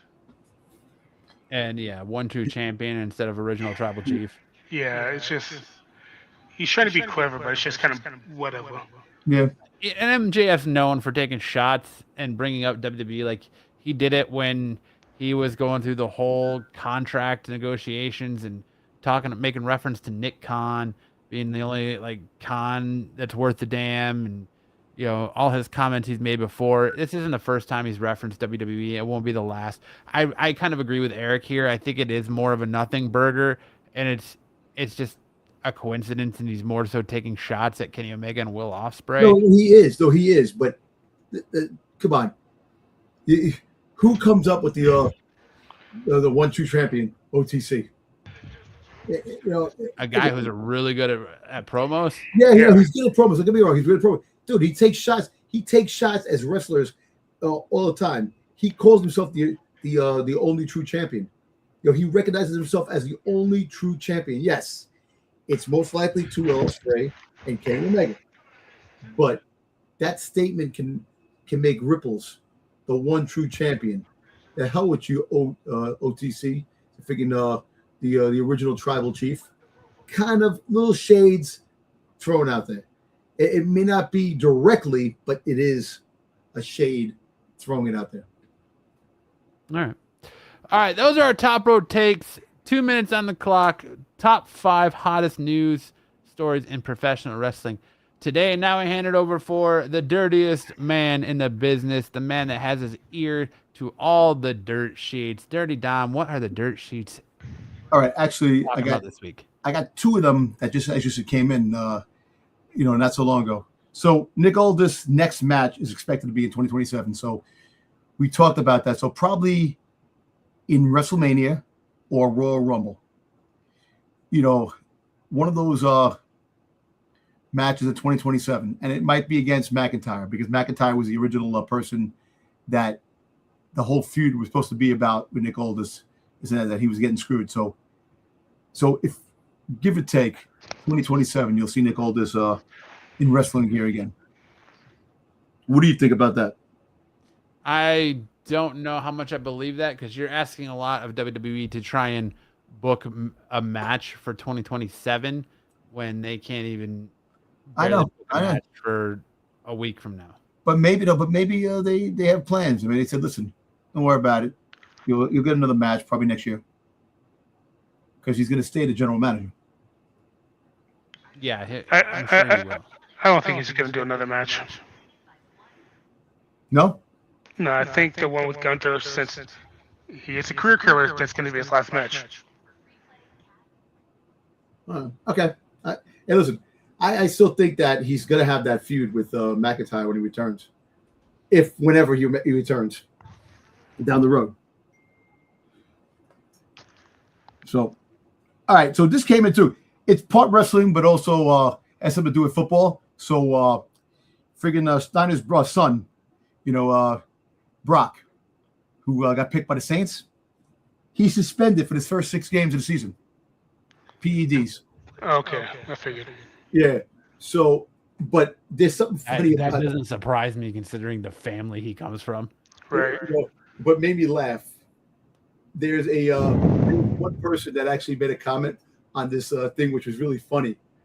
He goes, if you're using Steiner math, 6 game suspension means misses 33 and 1/3% of the season. He just came out and says, if you're using Steiner math, which is kind of funny, but it is actually, you can do it. Technically it is.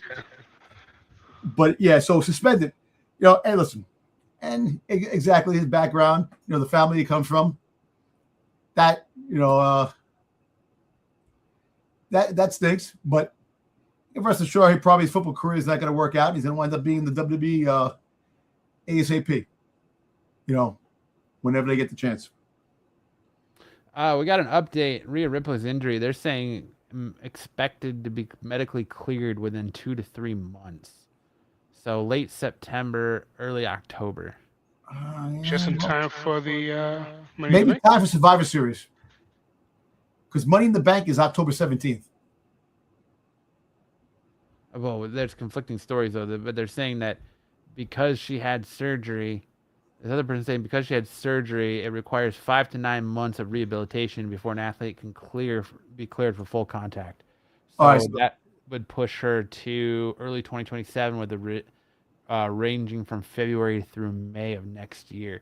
So yeah, you got to take that belt off of her and just make Chelsea your champion. Huh. Yeah, so we'll see what happens with that. All right, there's another announcement that came. So Becky Lynch and Finn Balor would make a massive announcement tomorrow. So people are speculating they're going to get Clash in Dublin or something to do with Ireland. We're going to be getting a big PLE in Ireland.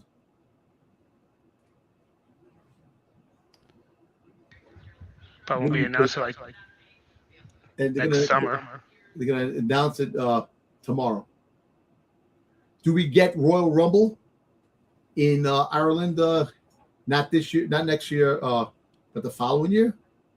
I would say maybe a SummerSlam. Maybe, I don't know, maybe Crown Jewel. Backlash.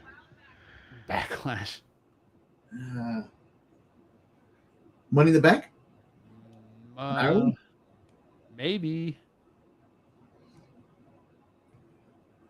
I think it's definitely going to be a PLE in Ireland. All right, we're getting Royal Rumble in our backyard, Eric. I know. I'm happy about you guys, man. You better go. And it's going to be for one night. We have to worry about 2 nights. Yeah, the 2 nights. That's another thing I had at the 2 nights. So it was going to be Royal Rumble's going 2 nights, which kind of sucks. I don't think it's going to be this one. It might be the one after. It's not this year. It'll be next year. Next year is going to 2 nights. This is the last year of it's going to be so 2 nights. So you get the men's 1 night and the women the next night. Or you're going to have 2 Royal Rumbles. We have 2 champions on both brands if they do separate the brands again. No, I think it would be a men's 1 night, women's the next type scenario. Okay.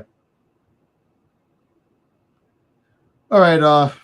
So there's a lot of sources out there indicating that there is definitely backstage heat with CM Punk and Triple H.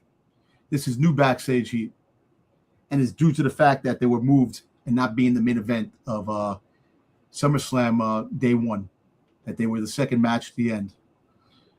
and the frustrations were shown and was shown in the press conference and stuff like that. So, would you think? I know CM Punk is very vocal when it comes to things, and I could see CM Punk definitely being upset with the fact that a match between him and Cody should have been the main event. So, what do you guys take on that? He got the longest match on the card. Well, he got the. Oh, no, I think Roman and Seth was longer. No, it's Roman and Seth. No, I'm in day one. Oh, but yeah. Oh, yeah.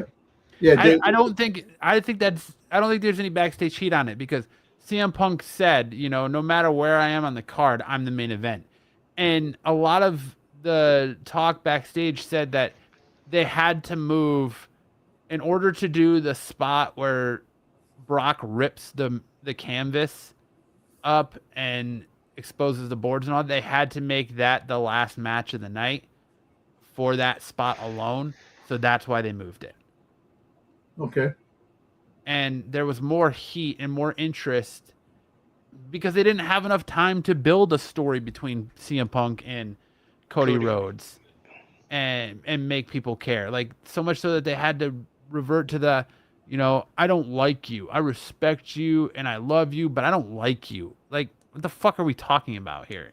So they didn't have enough time to build a proper story, build a proper feud. So, yeah, I mean, why not main event with the match that everyone was looking forward to and just shit on everyone's hope and dreams the way they did? Like, I think they executed it perfectly. True. Definitely. I don't think there's any heat between Triple H and Punk regarding that. Well, listen, let me tell you something. Hell froze over when Punk came back. That whole thing got thrown out the window. But I think Punk is really just there for the ride now, and like, I think there's not a whole lot that he's going to get upset about booking wise, and I think they talk to him and he understands it. Maybe as short of them being like, okay, Vince is coming back. I don't really think Punk cares, Yeah.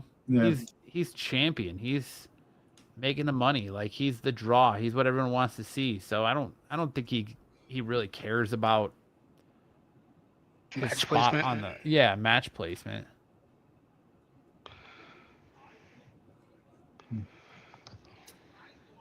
That's just my 2 cents on it.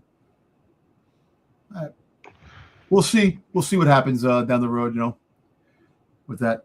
All right, so another story. Apparently, Carmelo Hayes is definitely not a priority for the WWE and not one of the current favorites in the company. Well, is that really newsworthy? I think we all fucking knew that. The fact is, it says, however, it's noted that there is no outstanding reason why Hayes was left over SummerSlam card and U.S. Championship match with Trick Williams and Baron Corbin, and that he does not have any heat with the company. They just don't like. I don't know why they don't like him. I think he's charismatic. I think he has he's a good wrestler. I think he has a lot going for him. I just don't understand what the company's expecting and the company wants. Ship him back down to NXT. Yep, I would like all these guys that are not on TV. NXT, build NXT up again, have them go down there to wrestle, and when they come up, you can repackage them and try to see what happens after that. It's working well, Grayson Wall right now. Send them to AAA. There's spots that you can use them, and that's not really newsworthy. It's not like they're hiding it. It took them forever to push him when he was called up. He only got pushed when they were doing the Intercontinental Championship Open Challenge. United States Championship Open Challenge.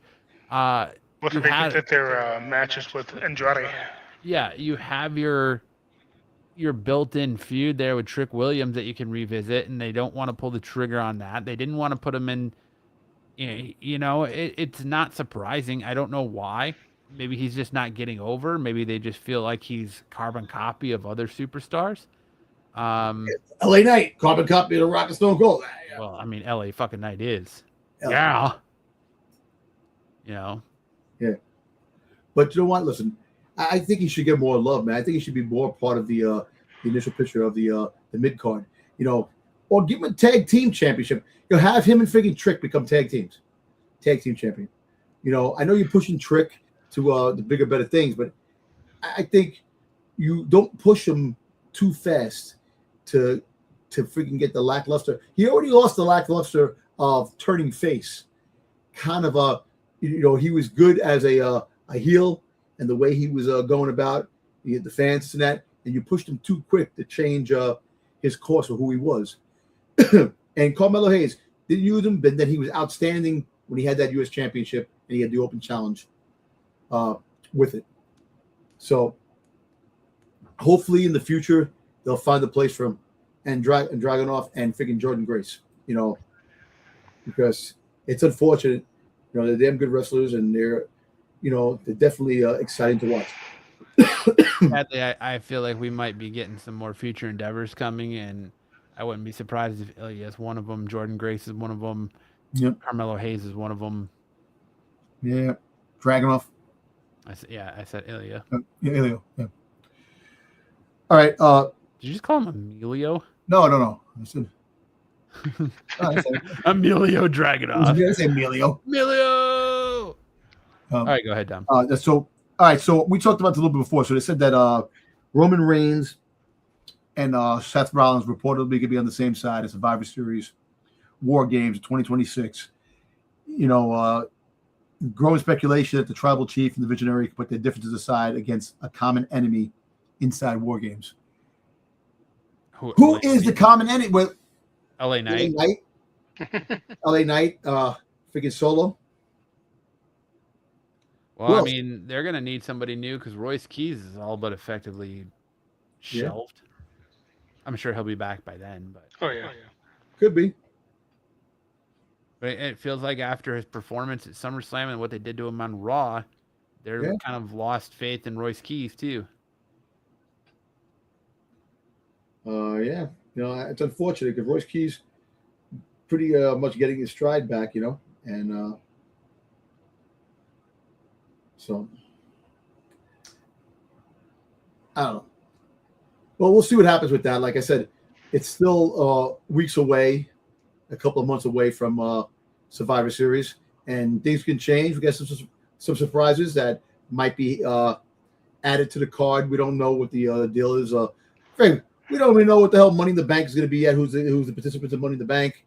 You still have other participants that are going to be in freaking goddamn Worlds Collide. So you still got a lot to go. But like I said, you might get a new feud with Seth Rollins moving forward after War Games, and get him back in the card. The picture. Like I said, he'll probably take a little time off. Sadly, I can probably tell you who Seth Rollins' first feud will be now that I've been thinking about it. Who?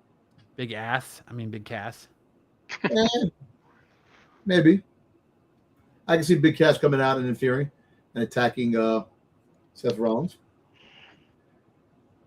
All right. So we talked about this before. WWE filed the trademark Vice City. Yep. So the speculation is that Lola Vice is definitely might be coming to the main roster. Maybe they're just really big GTA fans. What happened? Said maybe WWE is just really big GTA fans. Yeah. Could be. Like I said, you're going to have the summertime. It's almost the end of the summer. And they said that they're going to have more call-ups. So they're going to go through the line of women because more women are going to probably come up than the men. Who do you bring up in the men? If nobody. Absolutely nobody yet. That men's division is still so fucking depleted in NXT. You're not doing shit with Mason Rook anymore. The most interesting thing you got going right now is Cruz Montana, fucking Grayson Waller, and Tony D'Angelo. Yeah.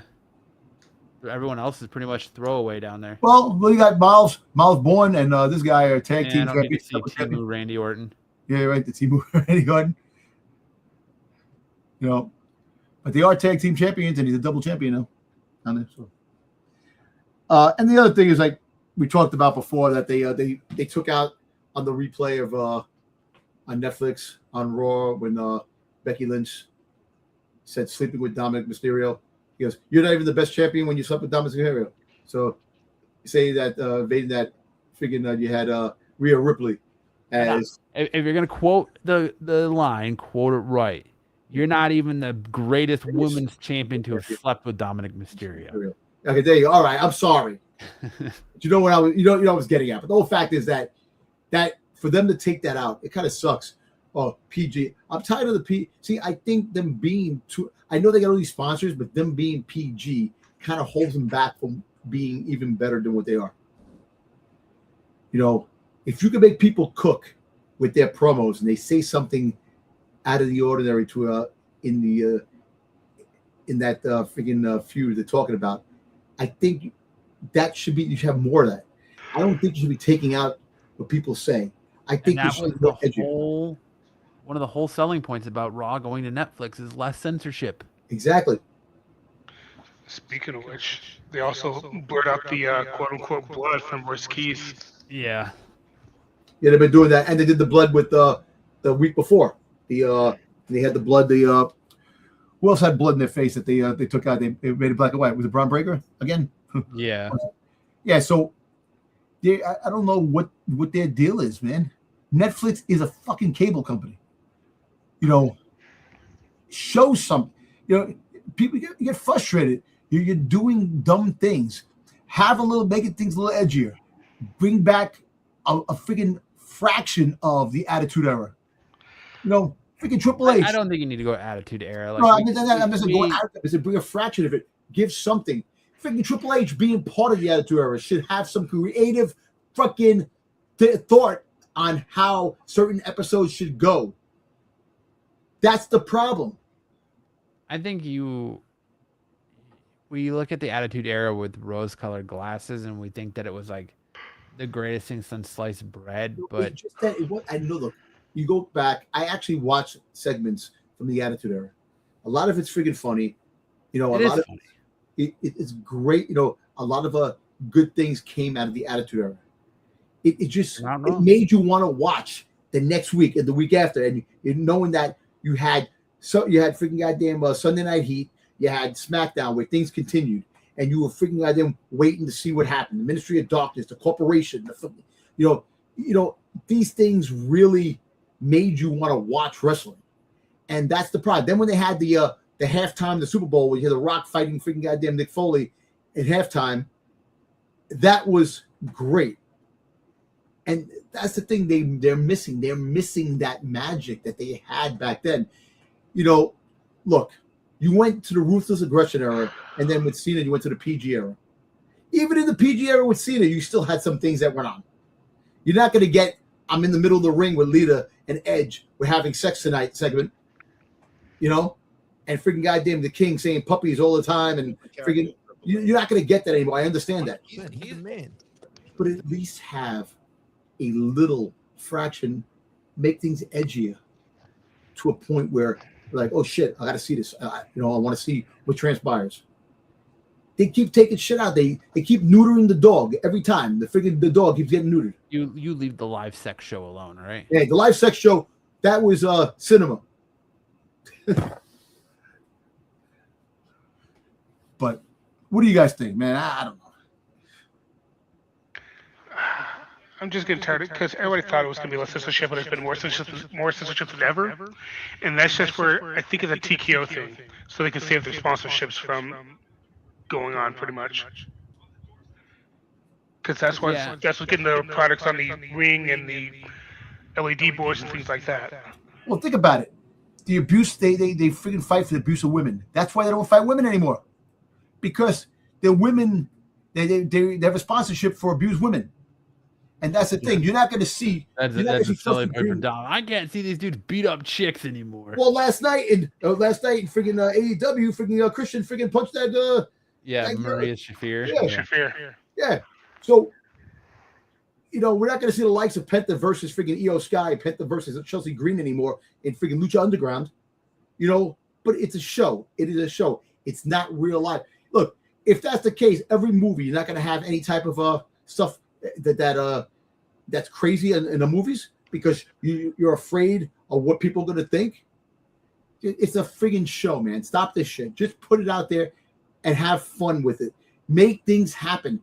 you're playing it safe with every friggin' thing, and that's why it's boring. That's why people are complaining. That's why you're not getting the viewership. You're getting more thumbs down than thumbs up.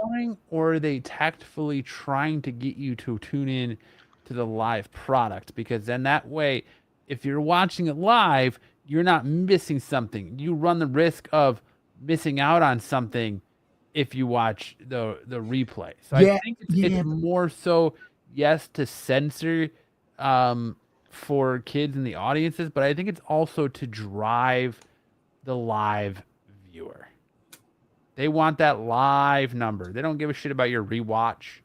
They want that live number. And so if you're tuning into Monday Night Raw every week because you might miss something that's going to be edited out later. That can be true, but I totally think it's the other way around. They're just freaking doing what they want to do because they don't want to do sponsorships. I'm talking about right now. Ain't nobody booing Oba. So if you put anybody up against Oba right now, he's too hot. So they'll boo Braun. But they're gonna react to Braun. They're gonna. Is that you, Matt? They're gonna do everything. What? Yes, Matt. Matt, is that you? Listening to something? I'm not listening to anything. I heard some like talking in the background. Oh Like no, TDP I'm or not something. listening to anything. I don't know what it was. I'm listening to you preach on about the Attitude Era again. Yeah, I'm sorry. Not enough TNA and wrestling anymore. Not enough tits and ass. Not enough beating women. I want to see we need more Road Dogg punching China in the face. Mud matches. I want to see Braun bikini matches. I want to see shit like that. I want to see. I want to see freaking Trish Stratus, freaking degraded, freaking going on her knees. Don't say that. I want to see. I just no, I know, but I'm just saying. The whole fact is that they have to do a little bit. The views and opinions of Dirty Dom are those of his own and do not reflect the rest of the panel on off the mat. No. Listen, but just kidding with that. But the whole fact is that you want to at least make a PG-13 friggin' segment. You know, have that PG-13, make it edgy. That type of have a little fun with it. You're just playing it safe, and it's like it does get boring. Zaggy says, just turn to Pornhub. Yes, that's what I'm trying to say, Zaggy. No, but I'm just trying to. You want to make things edgier. I mean, you're almost there. You got LA Knight's testicle and SummerSlam. Like you're almost there. I want to see that shit himself. Yeah, I don't want to. Yo, listen, freaking CM Punk was playing a story, freaking two girls in a cup, type of thing. Come on, man. There you go.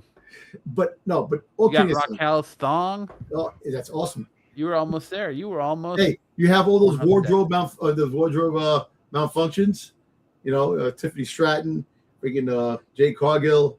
Tiffany Stratton's got them fucking bad boys so strapped in that they're popping under pressure. I know.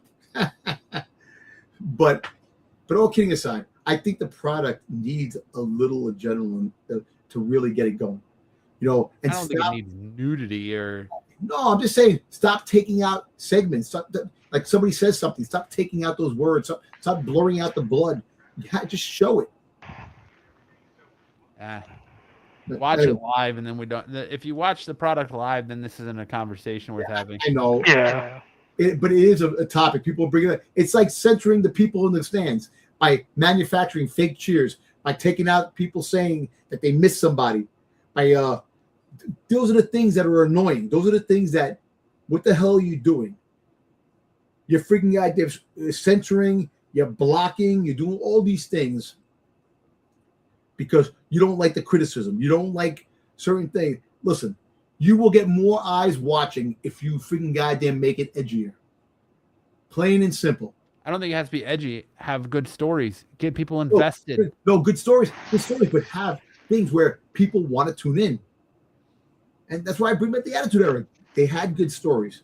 They had direction. They utilized the players that they had in the back, no matter what it was. We say the same shit every week. I'm sorry, but until they start watching this show and they really understand that Dom Tober knows what he's talking about.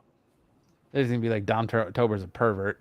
I'm not a pervert, man. I'm just a fucking observant guy. Dom Tober is a pervert that just wants to see TNA and wrestling and mud. He came so far, he wants to bring us back. Yeah. Hey, Dom Tober wants nothing more than to see Mae Young brought back from the grave and deliver another hand. Mm-hmm. That's what Dom wants. Remember the angles of, like I said, we look at the Attitude Era through rose-colored glasses, but remember what else we got in the Attitude Era? We got, the hand. Yeah, sexual chocolate. Yep, you got Val Venus getting his pee-pee chopped off. that was funny, but By that's tie and tie. funny. And then somehow he's in a fucking The tag team match with John Wayne King Bobbitt. and JR. The King and JR made those segments fun. They did, yes. Especially the King with him, puppies, and all those things, the way he used to react. Those things made it. To be honest, that shit kind of got annoying real quick for me. Yeah, it just was. All of a sudden, We're in a time where we celebrate women, not degrade women. I know we celebrate women, but the fact is that they don't want to lose a sponsorship for abusive women. That's why they don't have women fighting men. That's why if they have a mixed gender match, you have to tag the woman in for the woman to fight each other, not the man fight. So it's entertaining. It's a show. It's not like it's a real life. You're showing this. It's part of the sports entertainment. First of all, wrestling altogether. You have young kids watching it. It's showing people beat the shit out of each other. You're going to have your kids sit there and watch that. But you're not going to have your kids sit there and watch something that has an Attitude Era figure-esque. The 90s kids, we were great. The kids had it great. They watched a friggin' entertaining show. Wrestling was number one. Do that again. I don't think it works. The world we live in can't do shit anymore. I just don't think the Attitude Era works in today's climate, man. Because everybody gets offended, or there's always something. That's it. And you're gonna get sued. And I think TKO and WWE are locked up in enough lawsuits between the Janelle Grant, Vince McMahon arbitration. Well, that's over with. The Janelle Grant thing is over with. There's just an arbitration, so it's not in the public eye anymore. You got the Ring Boy lawsuit. They just had lost a shit ton of money from the lawsuit with the stockholders over the merger with TKO. So I mean, they're in a lot of lawsuits right now. Listen, and I don't think you need another one because someone watch the Lucha Underground and go back to the 90s and watch the Attitude Era. People who are watching this, watch that stuff if you really want good wrestling, man. That's it. That's all I gotta say. I hear you, Tom. I just want good stories. I don't need to I want good necessarily stories, see bra and panties matches. I don't need to see mud matches, but we do need good. Come on, you had Stacy Keibler's legs going on. I know. Gold. Come on, I know. Tori Wilson's boobs is all over pay-per-view. When she had TNA testing friggin' yeah. Yep. That was great. Testing Albert. Yep. Yeah. But all right, what else you got on the dirt sheets? Is that it? Man. That's it for this week. All right, now we're going to move into our 3 count. The 3 count is where we take our reviews from the past week and we give you our best moments, worst moments, and what were they thinking moments of the night. We already thoroughly covered SummerSlam, so we won't talk about that. But let's go all the way back to Friday Night SmackDown last Friday. Eric, give me your best moments, worst moments, and what were they thinking moments of the night from Friday Night SmackDown last week. SmackDown was such a slog. It's kind of hard as hell. I just did not like the Cody Punk shit. And what would they think of giving Julio a squash match? Yeah, that pissed me off. I can't think of anything good. Well, probably no, scratch that. The Rey Fenix match was pretty good. What's the only thing good about that show? Rey Fenix versus JD McDonough. Yes. Yeah, for me, the best moment of the night was Haku coming out with the MFTs. Yeah. Yep. That was cool.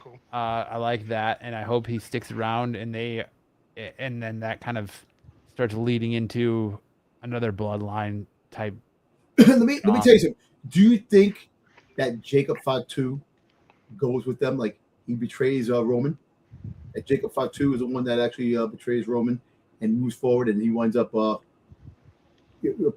back with them and building a bigger group, and becomes like the because eventually I think Jacob Fatu is going to become the new the new tribal chief. He's going to become the new tribal chief down the road. We said that about Solo. Look what happened. Yeah, that's Solo, but Jacob Fatu. I don't know. I definitely see Jacob Fatu turning on Roman. I just don't know if he's going to join the MFTs.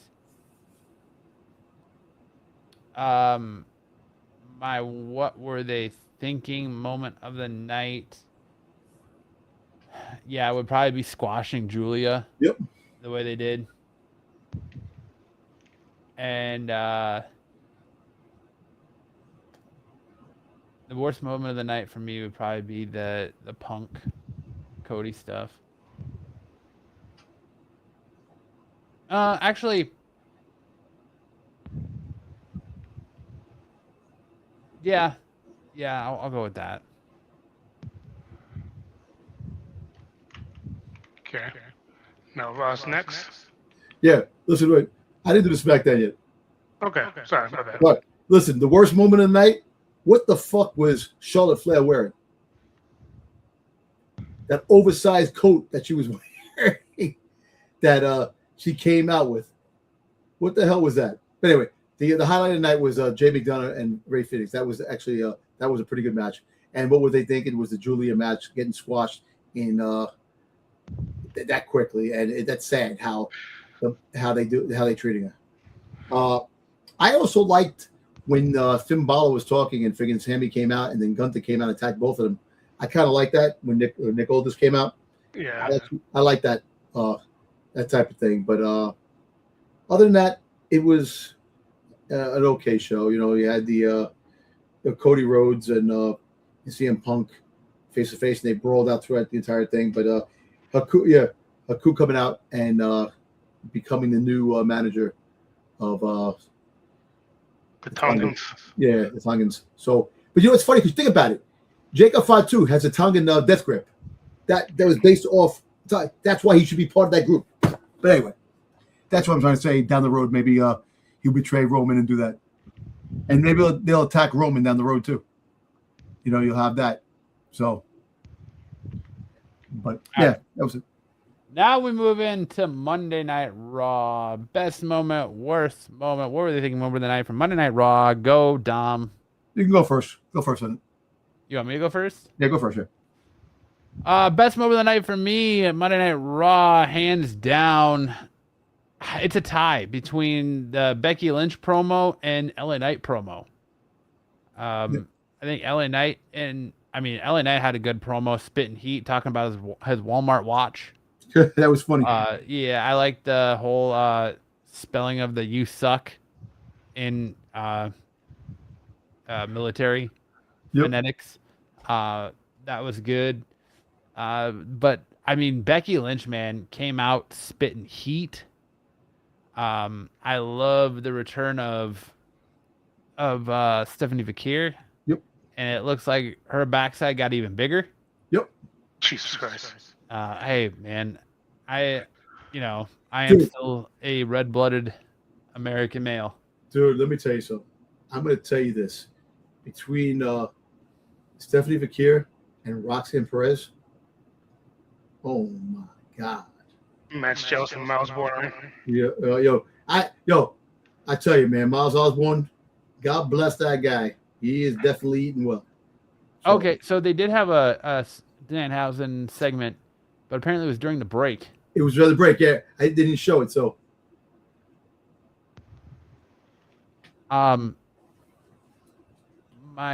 what were they thinking was the debut of Big Cass. We knew that Big Cass had been coming for the last 4 weeks, 3-4 weeks. Corey Graves, who has history of Big Cass, because Corey Graves is married to Big Cass's ex-fiance, he didn't really have much to say about Big Cass. He was pretty quiet. Yeah. And why have him come out and attack Javon Evans. If you really want to make a statement, why wouldn't you have Big Cass come out and attack Obafemi? Yep. Why wouldn't you have Big Cass come out and attack Braun Breaker? Attack Roman Reigns. There's bigger positions to make Big Cass more of a player than just to come out and attack Javon Evans and then the backstage segment be like, it's nothing personal, bro. Just wrong place, wrong time. I'm here. I'm here to make a statement. Cool. Make a statement somewhere else. Yeah. Good job, bro. Way to go, Big Bill. You make that statement against Obafemi, or you make that statement against Roman Reigns. Don't make that statement against Javon Evans. Unless they're gonna try and go with this whole bully route, like they've done multiple times. Yeah. Maybe. I don't know. So hands down, the best moment, the stare down between Braun Breaker and Obafemi. For what can be. I guess I don't get a worst moment of the night. Oh, you didn't get a worst moment? I just did. You said the worst moment. What were they thinking? No, he said just what we're thinking. I thought that was the worst one. I'm sorry. Worst moment of the night for me is Braun Breaker versus Joe Hendry, because poor Joe Hendry, man. They wanted him so bad, coveted him so bad, seeked him out and groomed him so bad to come to WWE just to fucking turn him into a glorified jobber. All right, there. Now you can go, Dom. You impatient. I'm sorry. No, so the best moment was the stare down. Just that alone made you think what the future holds, and it could be a great thing, or they could fuck it up. But just that, and then my worst moment. Well, what were they thinking? Yo, you're burying my boy Ethan Page, man. I fucking goddamn hate that, man. I really hate that. They're not burying Ethan Page. They're making him freaking lose, man. Javon Evans, they're making him lose this way, that way. He beat Rey Mysterio. He's got to win. Got to keep making him win. The ego has to win all the time. You want to freaking goddamn have like a Roman Reigns over, freaking all these guys over. I want freaking Ethan Page over. I want them to freaking goddamn push Ethan Page where you can't push any more freaking wrestlers beyond that. Anyway, that being said, the worst moment was the Joe Hendry fight. They really burying Joe Hendry, and it really sucks, and you make Braun Breaker look a little bit more intimidating, please, Braun Breaker, spear Maxine and Austin Theory, please. And the Jacob Fatu and Royce Keys thing, man, it sucks. Like I said, Royce Keys, they had him off TV. They finally found a spot, and now he looks like he's going to be off again. So, but you're right. The promos, LA Knight and Becky Lynch, pristine. The best part when freaking LA Knight was doing the whole Yankee, Oscar, uniform, Sierra, uniform, Charlie, Kilo, you suck. That was great. So, yeah, that was good. Brother. Let's shave our beards, brother. So that was good, and also the ending when Roman Reigns met Rey Mysterio, and Rey Mysterio was just telling him, made a proposition for him. So that was good. For my best night, promo-wise, LA Knight, match-wise, street fight. What were you thinking? I gotta just. Oh man. Yeah, just the whole big cast thing just irritated me. Why? Because they brought him back, or because he debuted where he debuted? The way they debuted him. Oh, big cash in. I agree. Wasted. And I don't even care that he's not with Enzo Amore. I just to debut him in the spot they did. It doesn't do anything for him. Worst thing, I think probably just Sol Ruka losing to Roxanne. But I wouldn't say losing because she won by DQ. But just the way the match ended. Yeah, it's it's disheartening if they're already gonna start giving up on Sol Ruca. Yo, people are not freaking aboard Soruka. They're not. I love Sol Ruca. I know you do. I know you do. That's another thing. You know, Roxanne Perez ain't getting the push either, man. She's like playing second, third fiddle. You know, she came up. She's a prodigy. Come on, man. Give her something, man. She's the prodigy, but she's been stuck with the dead end group in the Judgment Day. Oh, and that's the problem. You got to have her break free. Let's just give the belt to Raquel Rodriguez because she deserves it. After we've given her championship match after championship match after championship match after championship match after championship match that she can't win. Makes sense. Fucking terrible chat GPT ass fucking creative. Anyways, are you good? Are you done, Eric? Yeah, I'm good. All right, NXT. Best moment, worst moment. What were they thinking? Moment of the night. NXT. Eric, go. I did like the underground match, but I also like Born in Heights winning the tag team championships away from The Vanity Project. Vanity Project. Yeah. What were they thinking? It just I don't know. Just had the whole back promo with Dark State. Just kind of a wasted segment in the back. Dork State. And what were they thinking?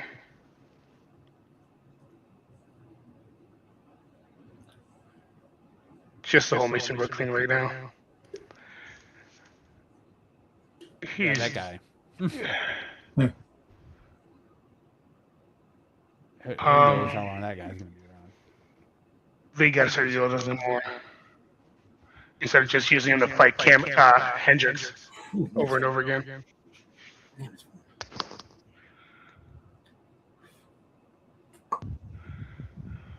But that's my stuff. Did you watch NXT this week? Yeah, I watched it. I actually, the best moment was having the tribute ad for Dory Funk Jr., who passed. They had that following the news that he was honoring him. They had a memorial tribute honoring him, so that was kind of cool. I actually liked the the segment though with Tony D'Angelo, Grayson Waller, and Cruz Montana. That now you're gonna get the announcement of Waller versus Montana in face-off number one contenders match next week, with the winner getting a shot at Tony D'Angelo's NXT at Heatwave. Yep. I think that's pretty cool. I think with the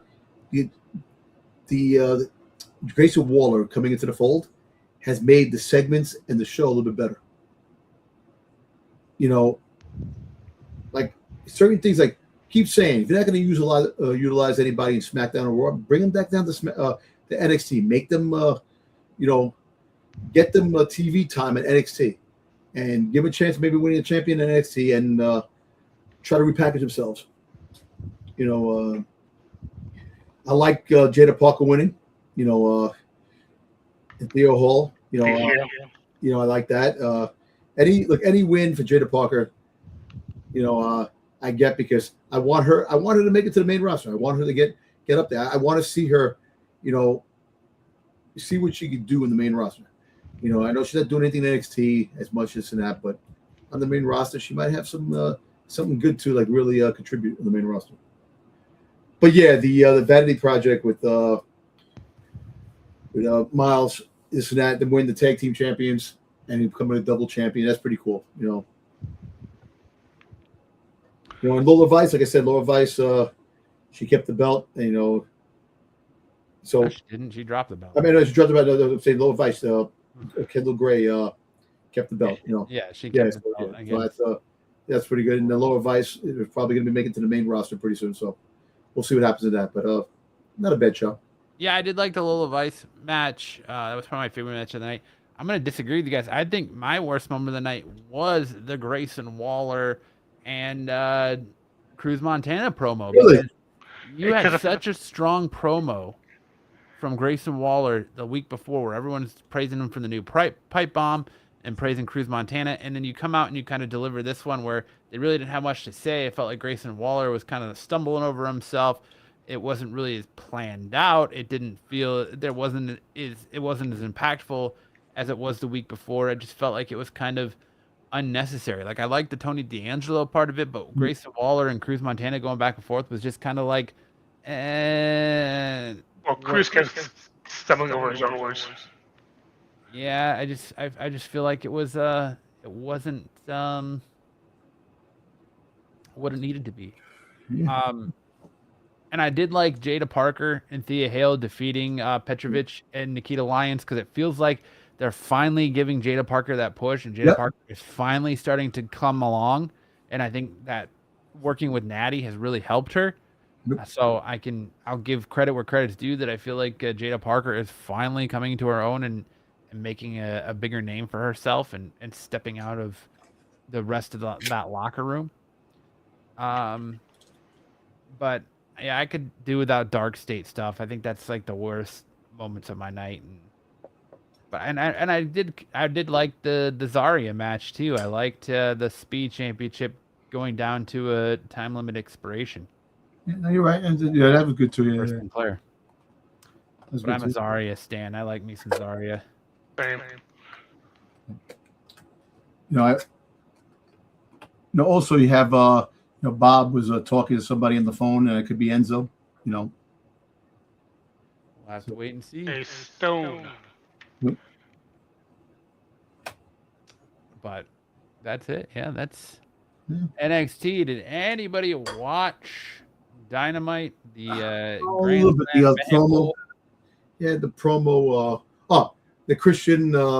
I seen that part. When we talked about the hitting women in the wrestling. It's a no-go in WWE anymore, but they wound up doing it in AEW.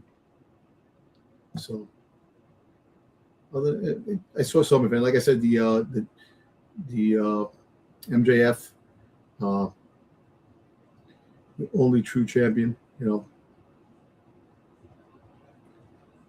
Yeah, I didn't mind the mark. I think the best moment of the night was the MJF stuff. I did enjoy the Mark Davis, Will Ospreay street fight.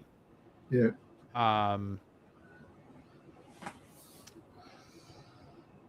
Of course, the Christian Cage stuff. I'm kind of confused on why, like, Andrade celebrate. What were they thinking moment of the night? I think for me, it was like, why are they celebrating Andrade winning a contenders match for the #1 spot in a battle royale or gauntlet match in the casino gauntlet match? Like, why would you want that #1 spot? Yeah.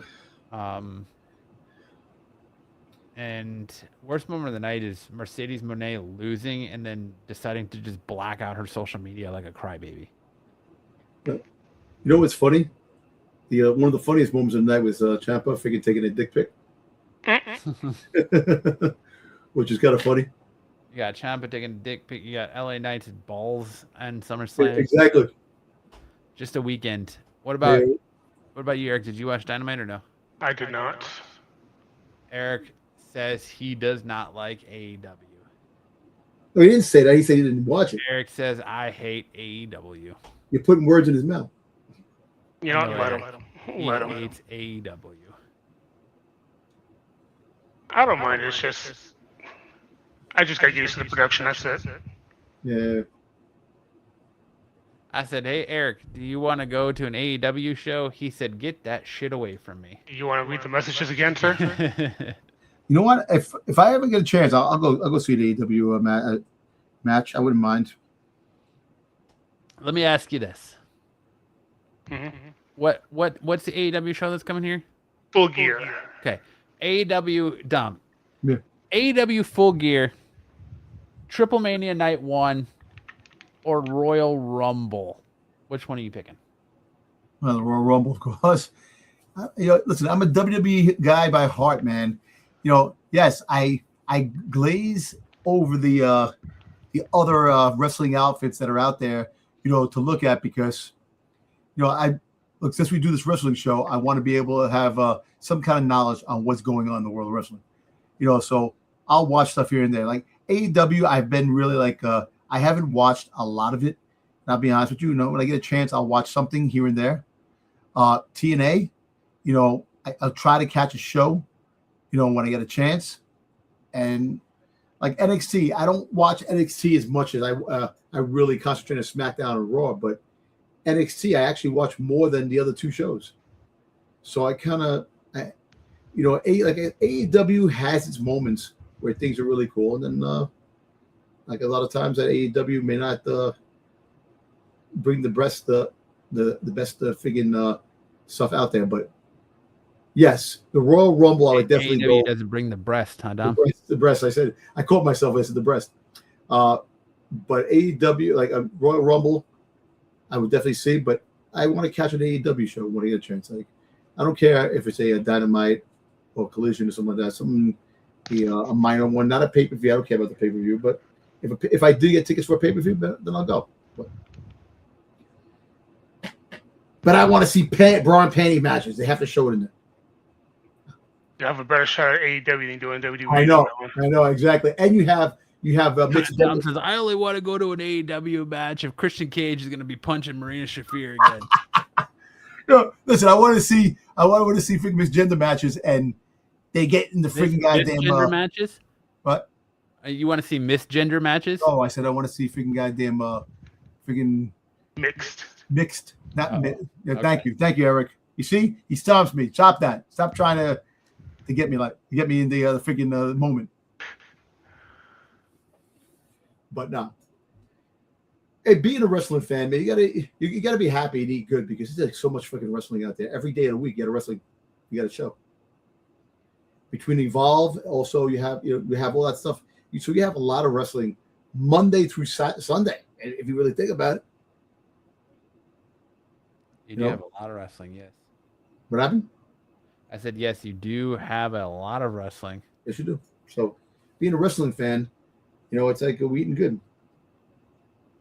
The only thing we have wrestling on Sundays is just a pay-per-view event on AEW. That's it. Yeah.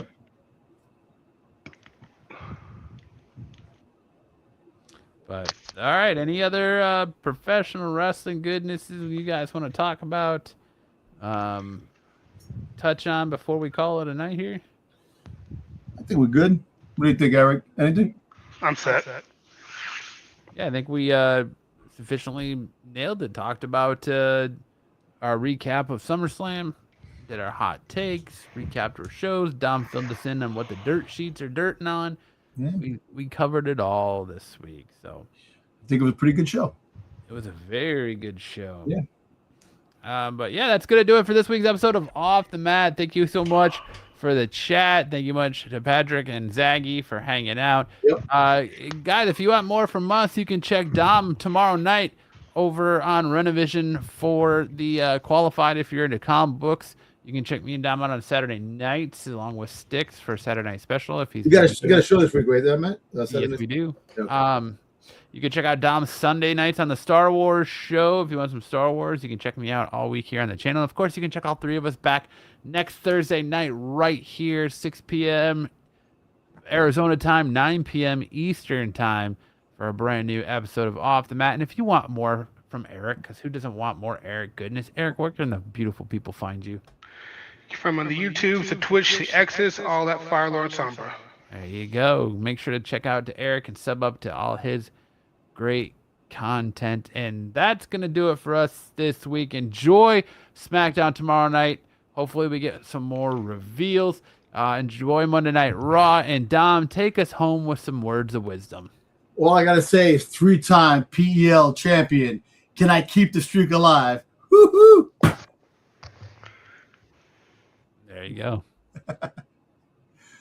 Couldn't have said it better myself, but all right, folks, have a great week. We'll see you guys next Thursday night for a brand new episode of Off the Mat. If you haven't done so yet, make sure to hit that like and subscribe button on your way out.